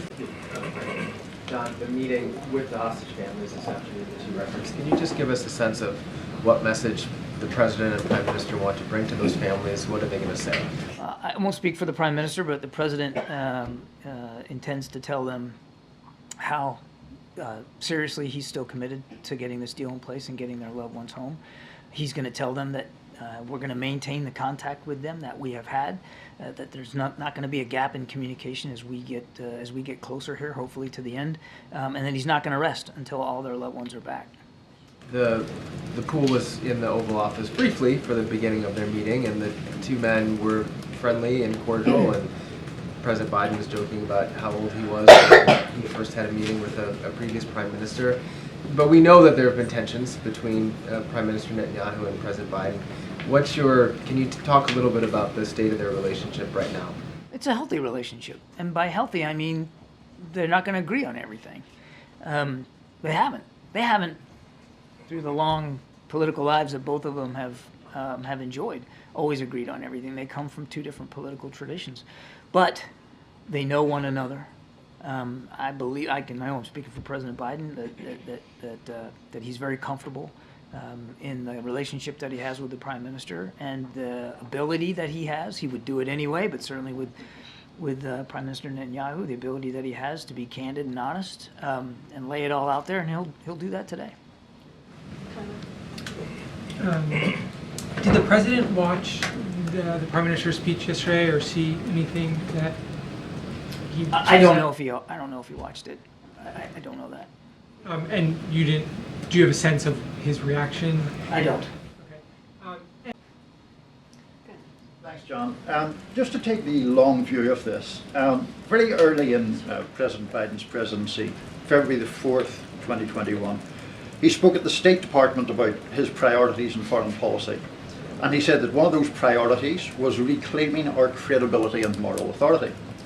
The Prime Minister of Israel is, in the judgment of the Chief Prosecutor of the International Criminal Court, a war criminal. Isn't posting an alleged war criminal in the Oval Office undermining of credibility and moral authority? No, because we don't consider him a war criminal. But the International Criminal Court does. We don't agree, and as we've said before, we don't find the ICC's finding to be relevant or appropriate in this case. We don't find him to be a war criminal. He's an ally and a partner and a friend. Well, the Chief Prosecutor says that Israel does have legitimate war aims, of course, but the way Israel chose to achieve these in Gaza, namely intentionally causing death, starvation, great suffering, and serious injury to body or health of the civilian population, are criminal. Is that a question? Because if it is, I've already answered it. We don't consider him a war criminal. Good. Thank you, Kareem. Thank you. Yes, she called me. I thought you said Jenny. Thank you very much. That was Jenny? Yeah. My bad. Thank you. It's all good. First, in light of the President speaking with Prime Minister Netanyahu right now, does the President believe that Prime Minister Netanyahu wants to get a hostage deal, that given his political consideration at home in Israel, that he's actually capable and willing to bridge those gaps that you say remain? Yes, yes, and yes. He has said so publicly himself, Zeke. He wants to get the hostages home. The Israelis, the government, Prime Minister Netanyahu, has been working with us to try to get that deal over the finish line. That said, as I mentioned at the top, there's still some gaps that remain, and we're going to be talking to the Prime Minister today about closing those gaps. On a broader note, the President mentioned last night that he plans to spend the next 6 months in his time in office focused on some foreign policy issues. How does the President's announcement change what the White House, what the NSC has planned for the balance of the year through January 20th in terms of initiatives by the President, travel by the President when we get to Africa? What were the to-do list of things that maybe had been planned for the second term that he now has less than 6 months to get done?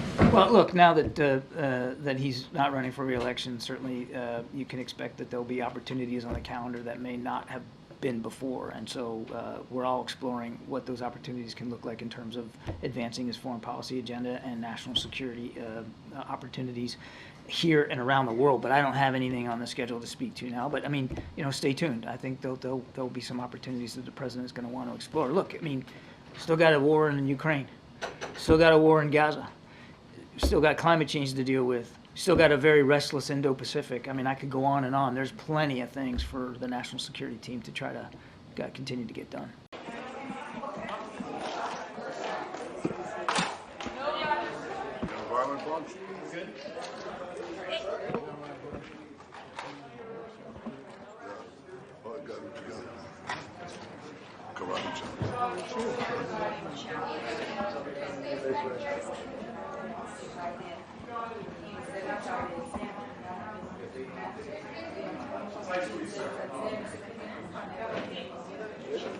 Everybody in?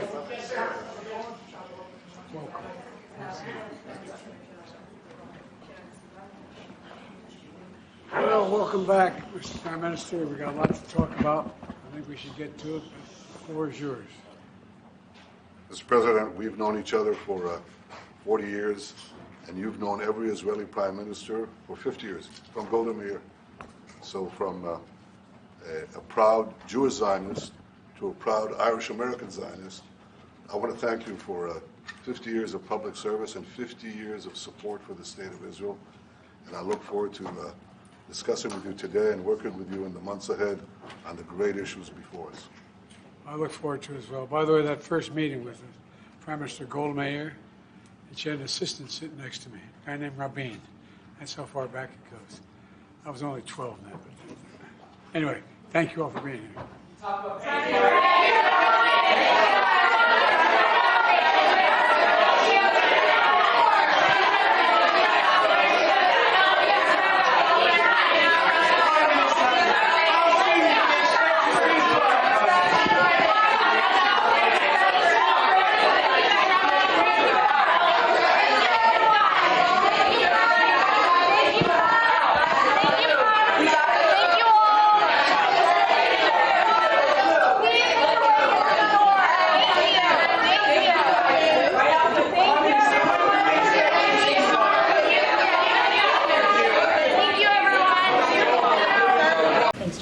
Did the U.S. find any of Netanyahu's remarks yesterday to be false or misleading? I'm not going to parse everything he said or do a fact check here from this podium. He should speak for himself about what his views are. He should, but he had a powerful stage, a joint address before Congress. Do you agree with assertions that Iran financially backs some of the protesters, that if there are Palestinians in Gaza who aren't getting enough food, it's not because Israel is blocking it, as two examples? So on the first example, we've said ourselves, the Director of National Intelligence came out publicly and said that we do know that Iran has been funding and encouraging some of the protest activity here in the United States. Some of it. We do not believe that all the protest activity out there on a daily basis is being fully funded by Iran. There's a lot of organic concern out there in the American people about what's going on in the Middle East, and most of these protests are formed and fashioned in that regard. On the second question, there has been a steady increase of humanitarian assistance getting into Gaza. The problem isn't getting it to Gaza right now. The problem is getting it around Gaza. And one of the reasons why it's so dang difficult to move things around inside Gaza is because there's a war going on and bombs are dropping. And regrettably, in the conduct of some of their recent operations, the Israeli military has, in fact, not on purpose, we have no reason to believe they did this deliberately, but there has been accidental strikes on some of the trucks and the convoys that have been moving around. So it's not one or the other. There's a lot of reasons why it's not moving around, and some of that is, of course, the military activity of the Israelis inside Gaza. And then, now that the vice president is the likely Democratic nominee, has she communicated with the president whether a Harris administration's Israel policy would be the same or different as his? You would have to talk to the vice president's office and the campaign for that. I would just, before I leave that though, just want to remind, she's been a full partner in our policies in the Middle East, particularly with our policies towards Israel and the war in Gaza, a full partner, been involved in nearly every conversation that the president has had with the prime minister, and very much engaged throughout. That's for her team to speak to. I can't speak to that from here. Go ahead. Thanks, Corinne. Just wanted to see, so on the ceasefire, what is President Biden's current timeline? It's now, almost middle of August. Does he think he can get this done by the end of his term, or what is the timeline he is tracking? It's critical. It's a priority to get this done, and we want to get it done as soon as possible. That's what we've been working on. His team has been working on this 24/7. It is critical. It is important to get the ceasefire done, to bring hostages home, to get that humanitarian aid in to Gaza, continuing to increase that humanitarian aid. He wants to see the ceasefire deal done. And does he think it will be done before the election? I don't have a timeline for you. This is not about politics here. This is not about the election. This is about the right thing to do.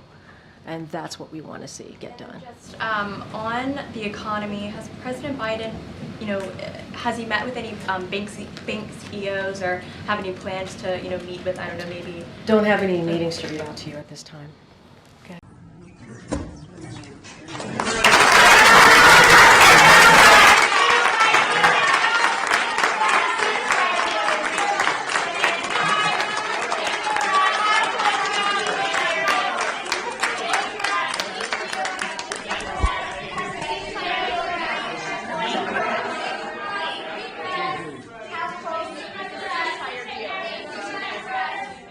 Say one thing about one of the reasons I was late for you all was I was dealing with the ceasefire effort in the Middle East, and we are closer than we've ever been. I don't want to jinx anything, but as my grandfather would say, with the grace of God, good little neighbors, a lot of luck. We may have something, but we're not there yet.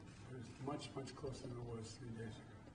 So keep your fingers crossed. Thank you. Thank you.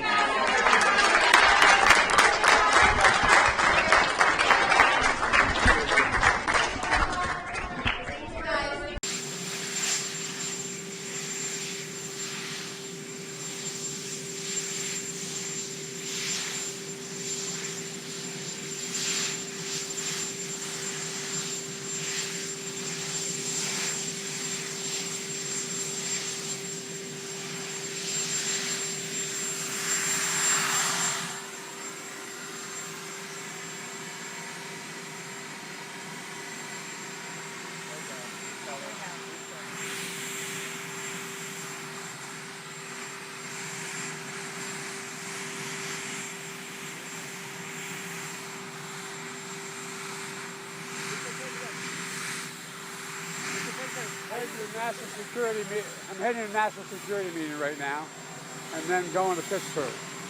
And so checking on following up on what's happening in Israel, and then I'll be off to Pittsburgh. Are you planning to present a final hostage deal for both sides this week? We're very close to that. What makes you think that this deal will be successful in a way that the other deals were not? Hope springs eternal. Mr. President, do you think it's time for Prime Minister Netanyahu to do more on this issue? Do you think he's doing enough? No. Mr. President, what is your reaction to the demonstrations across Israel? What is your reaction to the demonstrations? I'm going to get the detail when I walk in, and I'll talk to you after that, okay? Thank you. Do you have a message for the hostages' families, sir? Yes, I've spoken to the American hostage. I spoke to his mom and dad, and we're not giving up. We're going to continue to push as hard as we can. Thank you.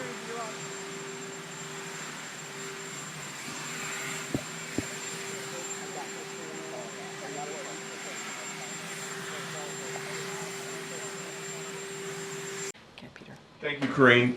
In the president's public comments, why is he harder on Benjamin Netanyahu than he is on the terrorist leader of Hamas? The president has been very, very clear about Hamas leaders and what they have done. He was very clear on October 7th. He has been very clear multiple times thereafter on what Hamas has done. And they have, it is a heinous murder of what they did recently.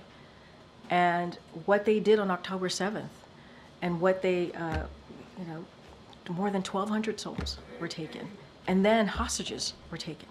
That's why we're trying to get this deal done, to get people home to their families, including American hostages. And we'll continue to be very, very clear about that. He was asked a question, he answered it directly, but Hamas is responsible. They have more American blood on their hands. The president was clear about that in his statement, and he has been over almost a year now, has been very clear about that, and will continue to be so. A different topic. And then on Israel, we asked Karine, not me, I wasn't here yesterday, but my colleagues asked Karine in many different ways about the president's recent comments with regard to Netanyahu not doing enough to secure a ceasefire deal. So my question is whether he has directly expressed that himself to Netanyahu, that he is not doing enough. I would say that the conversations with the Prime Minister every time they occur are very direct and very forthright. These are two guys that know each other well, and the President, he makes his concerns very plainly known. But for all the things that those two gents may not agree on politically, and maybe not even completely agree on in the conduct of the war, they do agree on the central tenet that Israel needs to be defended, that the Israeli people shouldn't have to live next door to that kind of a threat, and that the United States, and President Biden specifically, is going to continue to stand with Israel as they defend themselves against this threat, and to do everything that we can to try to bring this conflict to a close. And then one quick one, just for clarification, because a lot continues to happen on this front. When the president is calling for a ceasefire, does he mean a permanent ceasefire at this point, or does he mean one long enough to allow the hostages to be released? Well, it's a little bit of both. I mean, the ceasefire that we're really trying to drive out right now is getting to phase one, which gets you 6 weeks of no fighting. 6 weeks of no fighting, and that means more humanitarian assistance, and then getting at least the first tranche of hostages out, the ones that are at the most risk, elderly, sick, women in particular. But if you can get through phase one, because once you get into phase one, and that's the goal, just let us get to phase one right now, then you can start building towards phase two. And if you can get to phase two, you can get both sides to phase two, well, then you're talking about a real potential end to the hostilities in general, which of course will be a general ceasefire. So what we're focused on right now is phase one. That's a 6-week ceasefire. Thank you. Yes, ma'am.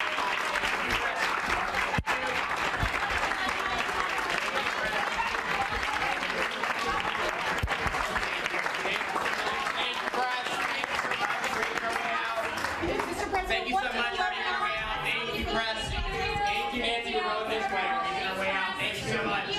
Thank you so much. In the peace process, we're continuing to try to do what we tried from the beginning to make sure that both the people in northern Israel as well as southern Lebanon are able to go back to their homes and go back safely. And the Secretary of State, Secretary of Defense, our whole team is working in the intelligence community to try to get that done. We're going to keep at it till we get it done, but we've got a way to go. To the Lebanon. Thank you so much. Thank you, everyone. Thank you so much. Thank you, everybody. We're moving this way. Thank you so much. Is it realistic to get to a ceasefire deal, or has too many bad things happen that make it difficult? If I ever said it's not realistic, we might as well leave. A lot of things don't look realistic until we get them done. We have to keep at it. Thank you. Thank you, guys. Thank you guys. Thank you so much for making our way out. Thank you so much. Thank you, everybody. Thank you. Thank you so much, press. Let's go. Thanks, everyone. Thank you, Nancy. Thanks for moving.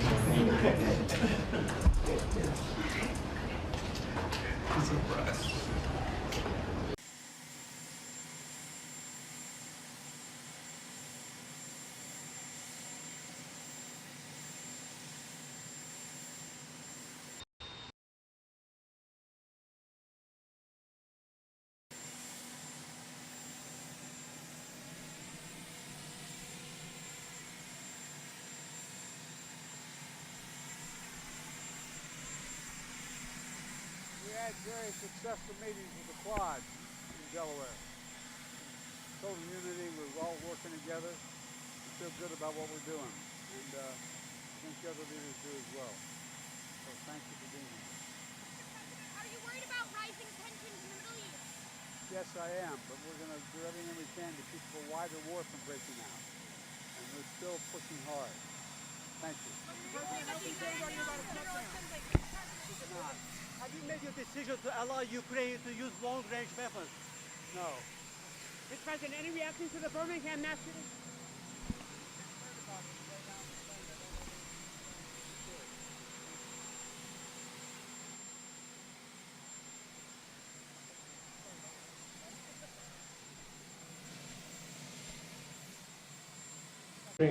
Overseas, what is the level of knowledge that the U.S. has about Israel's intentions on its northern border? Has the U.S. been briefed on specific operational plans to launch some sort of ground incursion into Lebanon? So look, I'm not going to get into private diplomatic conversations from here. Certainly would refer to the IDF to speak to their own military operations and their plans, as we normally do. But we do understand that the strategic purpose of this is to make sure that Hezbollah cannot maintain the capacity to attack Israeli communities from the immediate opposite side of the border. And so that is our understanding, but I'm not going to go into specifics of our diplomatic conversations here. A goal that the president and this administration is supportive of? Look, what we will say and what I will say to you, and we say this all the time, this is nothing new, that Israel has a right to defend itself against Hezbollah, against Iran-backed groups. We're talking about Hezbollah, Hamas, the Houthis. And so we are in constant discussion with the Israelis on the best way to move forward. And we would certainly refer you to any, as I said seconds ago, to the Israelis on their own ground operation. Of course, we want to see a ceasefire. That would give us the space, as we have been saying, of diplomacy and enable citizens, right, to go back to their homes on both sides. And ultimately, a diplomatic resolution is what we want to see, and what we want to make sure is that is in place. And we're going to certainly continue to have those conversations with Israelis and others on how to make that happen. Before I began, I wanted to say a few words about Iran's missile attack on Israel today. At my direction, the United States military actively supported the defense of Israel, and we're still assessing the impact. But based on what we know now, the attack appears to have been defeated and ineffective. And this is testament to Israeli military capability and the U.S. military. It's also a testament to intensive planning between the United States and Israel to anticipate and defend against the brazen attack we expected. Make no mistake, the United States is fully supportive of Israel. And I've been spent the morning and part of the afternoon in the Situation Room, and meeting with my whole national security team and consulting with the Israelis indirectly because, in terms of their impact on us. And the national security team has been, as I said, in constant contact with Israeli officials and their counterparts. And it's going to continue to be brought to me throughout the day. We're still out to share updates when we get them, and we will do that. And now I want to turn to what we're going to talk about today, the damage done by this horrible. Yesterday, when the president was asked whether he was aware of a limited ground operation into Lebanon by Israel, he said, "I'm more aware than you might know." Can you elaborate on what he meant? Did the president play a role in determining the size and scope of that ground operation? No. I mean, this is, when it comes to any military operations that Israel has, IDF, it is for them to speak to. It is for them to come to their determination of what that looks like. What we have been very clear about is that Israel has the right to defend itself against Iran-backed groups, including Hezbollah, Hamas, and the Houthis, and we have always been clear about that. We understand, as I've stated, and I'll give a little bit more today, the Israelis will be conducting limited operations to destroy Hezbollah infrastructure that would be used to threaten Israeli citizens, and this is in line with Israel's right to defend itself and its citizens and safely return their civilians to their homes. So we support that right to defend themselves against Hezbollah and all of Iran-backed groups, and we've been very consistent about that and will continue to be so. Go ahead. Thanks, Corinne. Can you talk about how President Biden will be marking Monday's one-year anniversary of the October summit attack on Israel? So obviously it's going to be a painful day for many, including for all of us here. And so we will have more to share on how we will be commemorating that devastating day that we saw a year ago. Don't have anything to share at this time. And secondly, this was President Biden's first time, correct, to the press briefing room since he's. Why and you're not, welcome. You're welcome. I know where this question is going to go. It's going to be great. It's going to be great. I would prefer a question, but that's all right. But real quick, why not? Why didn't he come in the 3.5 years before? Why? I mean, he came today, and you got to see him, and you were here. He had the opportunity. Oh man. Come on, come on. He was here. He took your questions, and he is every Friday with the POTUS. All right. Go ahead. Yeah, Nandita, sir. No, sir. I didn't call on you, sir. Nandita. Thank you. Nandita, go. Nandita. Mr. President. Pope Francis calling for a day of prayer and fasting. Prayer and fasting this Monday, October 7th. Your reaction, sir? I will prayer and fast. Okay, that's acceptable to you in terms of Israel's response. How long are you okay with Israel bombing Lebanon? What is acceptable to you? All right, guys, that's it. Thank you, everybody. Thank you, Mr. President. Thank you, sir. Thank you.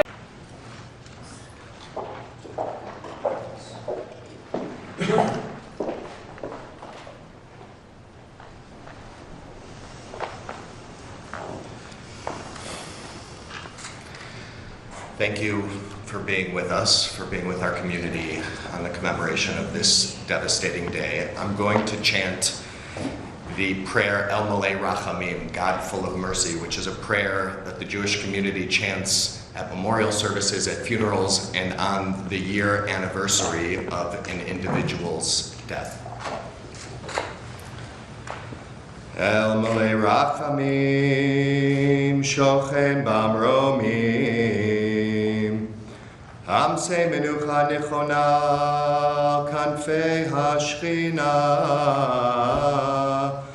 V'malot Kedoshim Tehorim V'Giburim, Kezohar Harakia Me'irim Umazhirim, Lenishmot HaKedoshim, Ezchere Yisrael, Anashim, Nashim V'Taf, Shenehergu V'Nitzrechu, Shenisrefu V'Nitbechu, Masru Nafsham, Al Kiddush Hashem, Be'eris Derot Kfar Aza, Nachal Oz Re'im, Nirim Magen, Tzufa Nir Yitzchak, Nir Oz, Kerem Shalom Ofakim, Ein Hashlosha Moshav, Yachini Netiv HaAsara Cholit, U Festival Nova Ba'avor She'anu Mitpalalim, Le'ilu Nishmotehem Began Eden Tehemenu Chatam, Lachen Baal Harachamim Yastirem Beseter Kinafav La'olamim, Le'itzror B'itzror Achayim, Et Nishmotehem, Adonai Hu Nachlatam, Ve'anuchu V'shalom Al Mishkavotam, V'nomar Amen. God, full of mercy, who dwells on high, Grant fitting rest on the wings of the divine presence to the holy and pure, the brave, for the souls of the holy ones, men, women, and children who were killed on October 7th. For this we pray, for the ascent of their souls, may they rest in the Garden of Eden. May you shelter them in the shadow of your wings forever, and may their souls be bound up in the bond of everlasting life. May they rest in peace, and we say amen. We're now going to light the Yortzeit candle, the memorial candle, and then observe a moment of silence.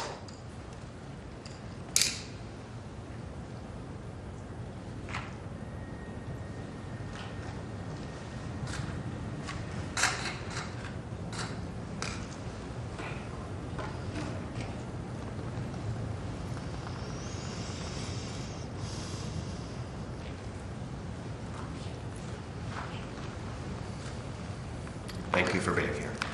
Thank you.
Thanks, Karin. One more try on the biblical. Sorry.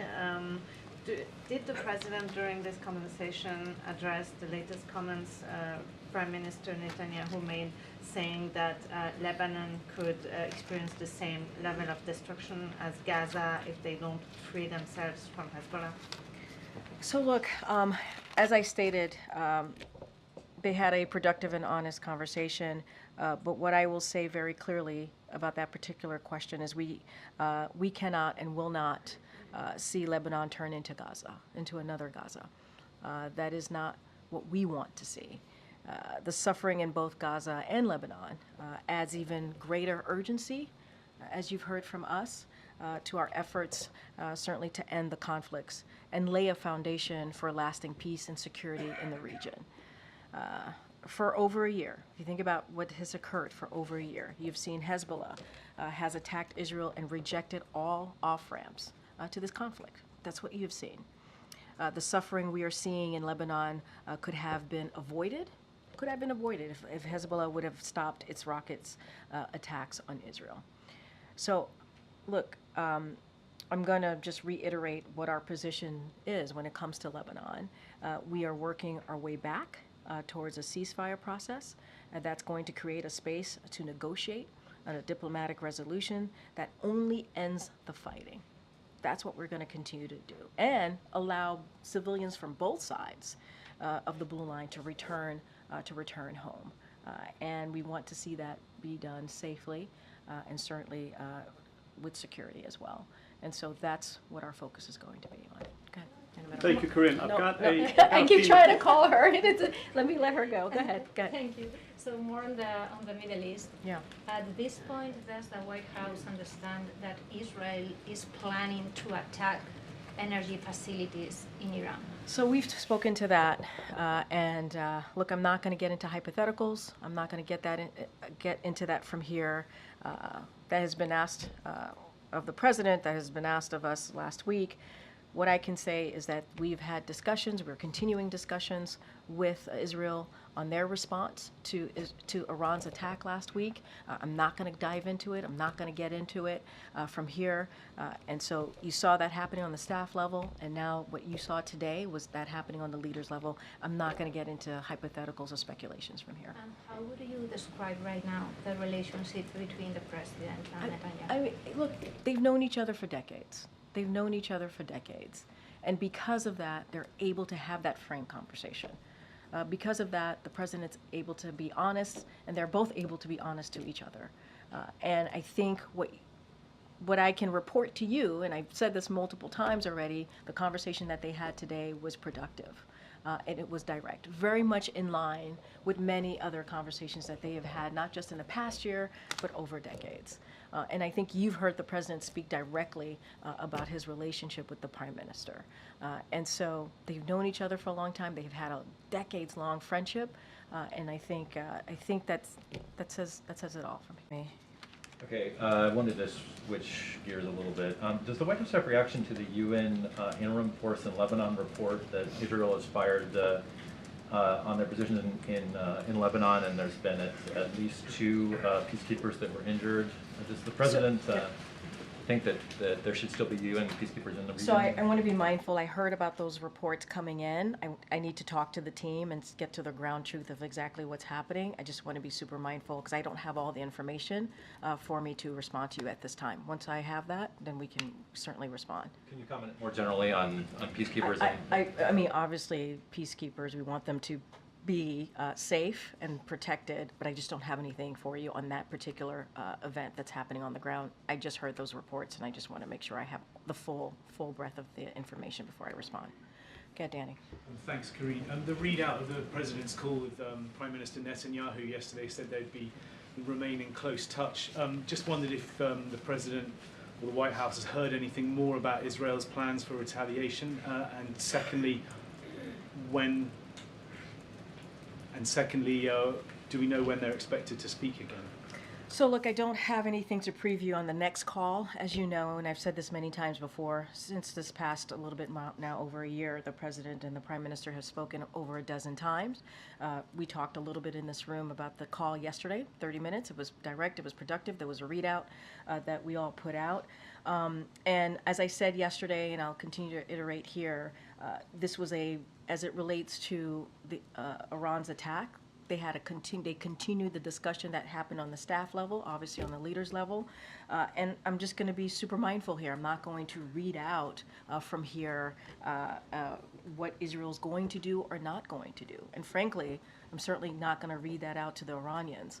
So going to keep that diplomatic conversation as it should be. It is a private conversation, and we read out as much as we were able to, just to give you a little bit of a sense of color of what happened on that call. Can I ask if you do expect to hear from the Israelis after the Security Cabinet meeting? Don't have anything to share. What I can say, though, and we've said this many times before, there is regular communication that is happening with the Israeli government, certainly on the staff level, on a daily basis, and certainly that will continue as we have done for the past more than a year now. Rafa. Hi, Sabrina. First, on that requires a significant number of boots on the ground. Are we seeing here a shift in this administration's no boots on the ground policy? And then I have another question on Lebanon. Sure. So just to clarify, Rafa, the THAAD will take approximately 100 soldiers to operate it. No change in terms of, take a step back. We've had personnel in Israel before October 7th. So we've had a relationship with Israel and having a military footprint there.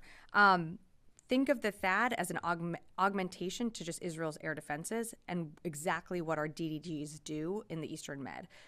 They provide a ballistic missile defense capability that is, sea-based. This one's land-based.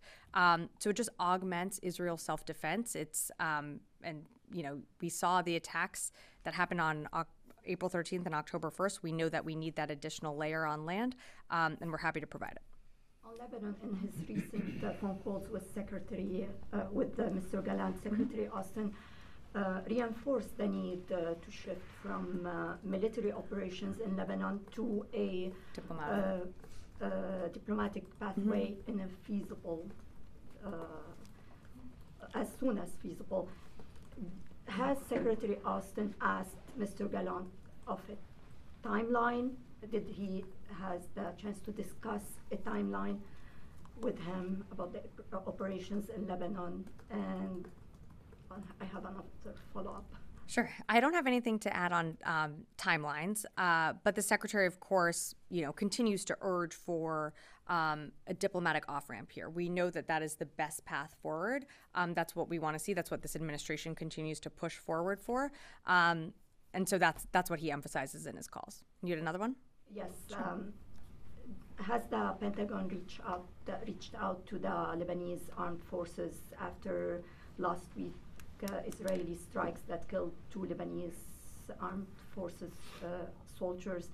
And is the assessment here at the Pentagon still that Israel is just targeting Hezbollah, giving also that it targeted the UNIFIL forces in South Lebanon as well last week? So our assessment is that, yes, they are still conducting operations to go after Lebanese Hezbollah, infrastructure, C2 nodes along that northern border. As you heard me read out at the very beginning, we expressed deep concern over, what happened with those UN peacekeepers that were, within Lebanon. But that is still our assessment that they are conducting operations against Hezbollah. But you didn't reach out to the Lebanese. Oh, I'm sorry. I didn't mean to not answer your question. I don't have anything to read out from the Secretary's level. I can't speak for other components within the department, but nothing from the Secretary's level. Okay, Nancy. Thanks, Corinne. A couple questions about this letter from the Biden administration to the Israeli government, suggesting that U.S. aid to Israel may be at risk if they don't change their posture on humanitarian aid into Gaza. Is there anything that we should know about the timing of this letter? Yeah. So look, I'm going to take a step back just for a second because, and I know my colleagues over at National Security Council spoke to this, if not yesterday, certainly over the past couple of days. And look, the administration did something similar back in April, and that was received, that letter that we did back in April was received with a constructive response from the Israelis. And so this is very similar. What we have seen, the trigger, the reason why we're doing this is we have seen a decrease in aid, in very important critical aid into Gaza.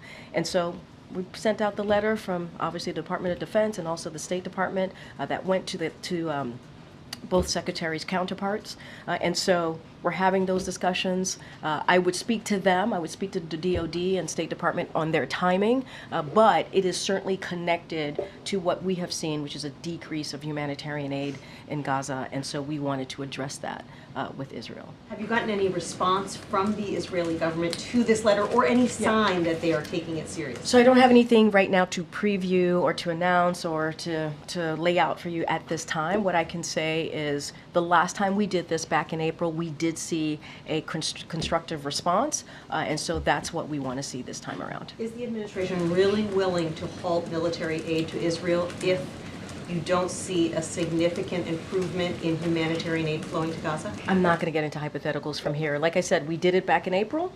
This sent a letter, very similar, a letter from both the State Department and the Department of Defense. We got a constructive response. That's what we're hoping to see. We wanted to address this. This is connected to a decrease of humanitarian assistance, aid that is very, very much needed in Gaza, as you all know. And so that's what, this is we've done this before, it's worked, and so we're doing this again. And so we want to see a constructive response. All right. Thank you all. Well, Mr. President, welcome back to the Oval Office in the White House. You've been a friend for a long time, a personal friend, and you know my commitment to Israel is ironclad, and we share a deep friendship. I want to thank you again for being here, and the floor is yours. Thank you, Mr. President. It's always a great honor to be here in the Oval Office and to be with a friend such as you, Mr. President. I will start, of course, with the sad news of the day. In the last 2 hours, 2 Israelis were murdered by rocket attacks from Lebanon in the northern town of Nahariya, a beautiful seashore town in the northern part of Israel.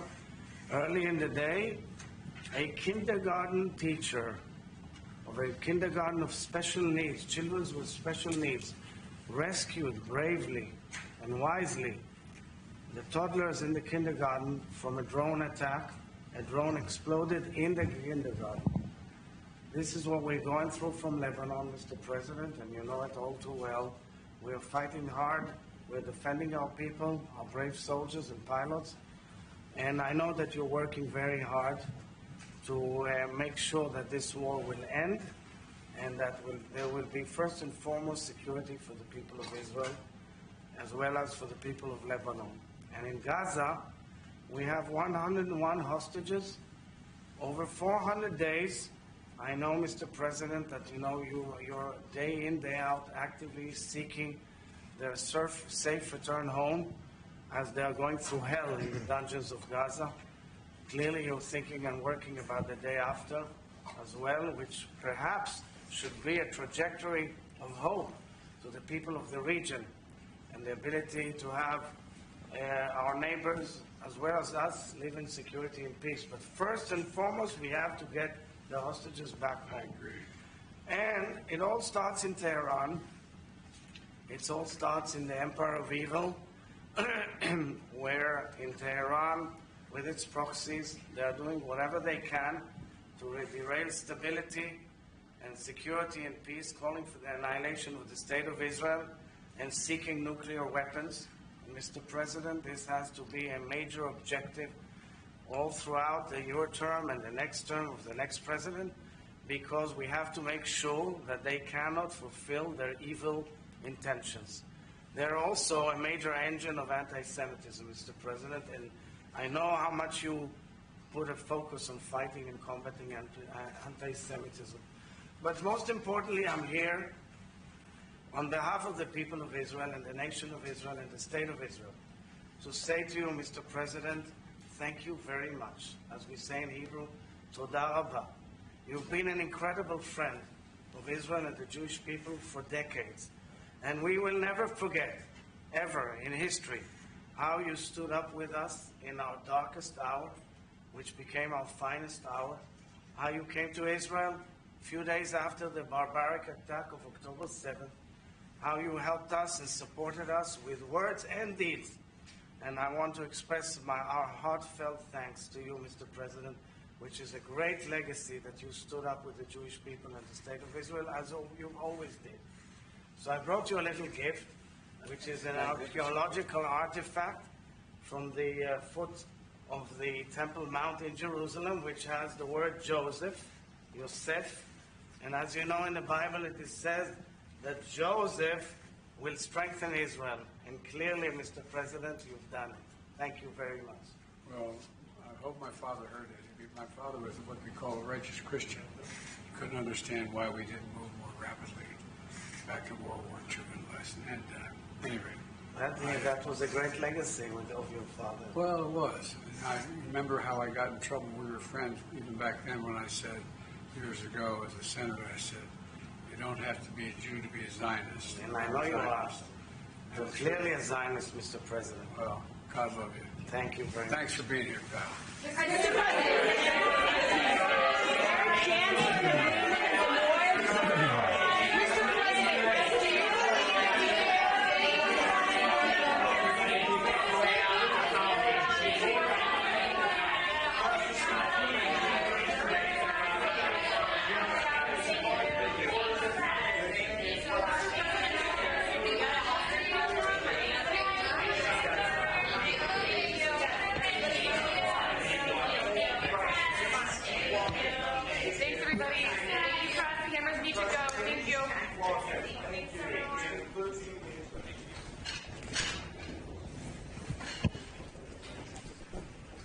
Not sure that's the most effective strategy.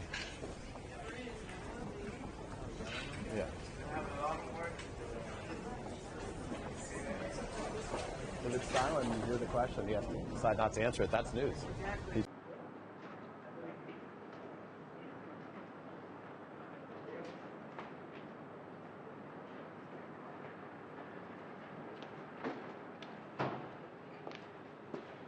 Good afternoon. Today I have some good news to report from the Middle East.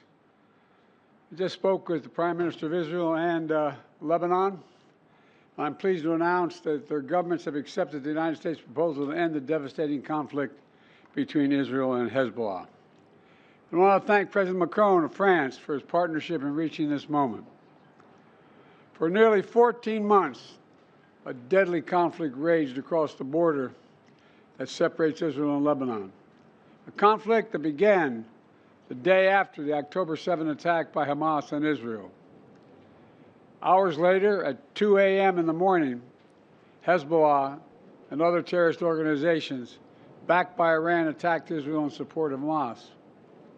Let's be clear, Israel did not launch this war. The Lebanese people did not seek that war either, nor did the United States. Over the past year, including the days immediately following October the 7th, I directed the U.S. military to flow assets and capabilities into the region, including aircraft carriers, fighter squadrons, and sophisticated air defense battery, to defend Israel and deter our common enemy at critical moments. Since the war with Hezbollah began, over 70,000 Israelis have been forced to live as refugees in their own country, helplessly watching their homes, their businesses, their communities as they're bombarded and destroyed. And over 300,000 Lebanese people have also been forced to live as refugees in their own country. In a war imposed on them by Hezbollah. All told, this has been the deadliest conflict between Israel and Hezbollah in decades. How many of Hezbollah's senior leaders are dead, including its longtime leader, Nasrallah? And Israel has destroyed Hezbollah's terrorist infrastructure in southern Lebanon as well, including miles of sophisticated tunnels, which were prepared for an October 7-style terrorist attack in northern Israel. But lasting security for the people of Israel and Lebanon cannot be achieved only on the battlefield. And that's why I directed my team to work with the governments of Israel and Lebanon to forge a ceasefire, to bring the conflict between Israel and Hezbollah to a close. Under the deal reached today, effective at 4 a.m. tomorrow local time, the fighting across the Lebanese-Israeli border will end. Will end. This is designed to be a permanent cessation of hostilities. What is left of Hezbollah and other terrorist organizations will not be allowed, well, I emphasize, will not be allowed to threaten the security of Israel again. Over the next 60 days, the Lebanese army and state security forces will deploy and take control of their own territory once again. Hezbollah terrorist infrastructure in southern Lebanon will not be allowed to be rebuilt. And over the next 60 days, Israel will gradually withdraw its remaining forces. And civilians on both sides will soon be able to safely return to their communities and begin to rebuild their homes, their schools, their farms, their businesses, and their very lives. We're determined this conflict will not be just another cycle of violence. And so the United States, with the full support of France and our other allies, has pledged to work with Israel and Lebanon to ensure that this arrangement is fully implemented, the agreement totally implemented. You know, there will be no U.S. troops deployed in southern Lebanon. This is consistent with my commitment to the American people to not put U.S. troops in combat in this conflict. Instead, we, along with France and others, will provide the necessary assistance to make sure this deal is implemented fully and effectively. Let me be clear. If Hezbollah or anyone else breaks the deal and poses a direct threat to Israel, then Israel retains the right to self-defense consistent with international law, just like any country when facing a terrorist group pledged to that country's destruction. At the same time, this deal supports Lebanon's sovereignty, and so it heralds a new start for Lebanon, a country that I've seen most of over the years, a country with a rich history and culture. If fully implemented, This deal can put Lebanon on a path toward a future that's worthy of its significant past. And just as the Lebanese people deserve a future of security and prosperity, so do the people of Gaza. They too deserve an end to the fighting and displacement. The people of Gaza have been through hell. Their world's absolutely shattered. Far too many civilians in Gaza have suffered, far too much. And Hamas has refused for months and months to negotiate a good faith ceasefire and a hostage deal. And so now Hamas has a choice to make. Their only way out is to release the hostages, including American citizens, which they hold. In the process, bring an end to the fighting, which would make possible a surge of humanitarian relief. Over the coming days, the United States will make another push with Turkey, Egypt, Qatar, Israel, and others to achieve a ceasefire in Gaza. With the hostages released and the end of the war without Hamas in power, that becomes possible. As for the broader Middle East region, today's announcement brings us closer to realizing the affirmative agenda that I've been pushing forward during my entire presidency. A vision for the future of the Middle East where it's at peace and prosperous and integrated across borders. A future where Palestinians have a state of their own, one that fulfills its people's legitimate aspirations, one that cannot threaten Israel or harbor terrorist groups with backing from Iran. A future where Israelis and Palestinians enjoy equal measures of security, prosperity, and yes, dignity. To that end, the United States remains prepared to conclude a set of historic deals with Saudi Arabia, to include a security pact and economic assurances, together with a credible pathway for establishing a Palestinian state and the full normalization of relations between Saudi Arabia and Israel, a desire they both have. I believe this agenda remains possible, and in my remaining time in office, I'll work tirelessly to advance this vision for an integrated, secure, and prosperous region, all of which strengthens America's national security. Getting all this done will require making some hard choices. Israel has been bold on the battlefield. Iran and its proxies have paid a very heavy price. Now Israel must be bold in turning tactical gains against Iran and its proxies into a coherent strategy that secure Israel's long-term safety and advances a broader peace and prosperity in the region. Today's announcement is a critical step in advancing that vision, and so I applaud the crazy decision made by the leaders of Lebanon and Israel to end the violence. It reminds us that peace is possible. Say that again, peace is possible. As long as that is the case, I will not for a single moment stop working to achieve it. God bless you all, and sorry to keep you waiting so long. May God protect our troops. Thank you. Mr. President, will you get a ceasefire in Gaza before leaving office? Ask me how I get a ceasefire. I think so. Hold on. Frame. How is this push any different from the previous ones? You don't see that. It should be reported. Roger. Mr. President, what have you told the new administration?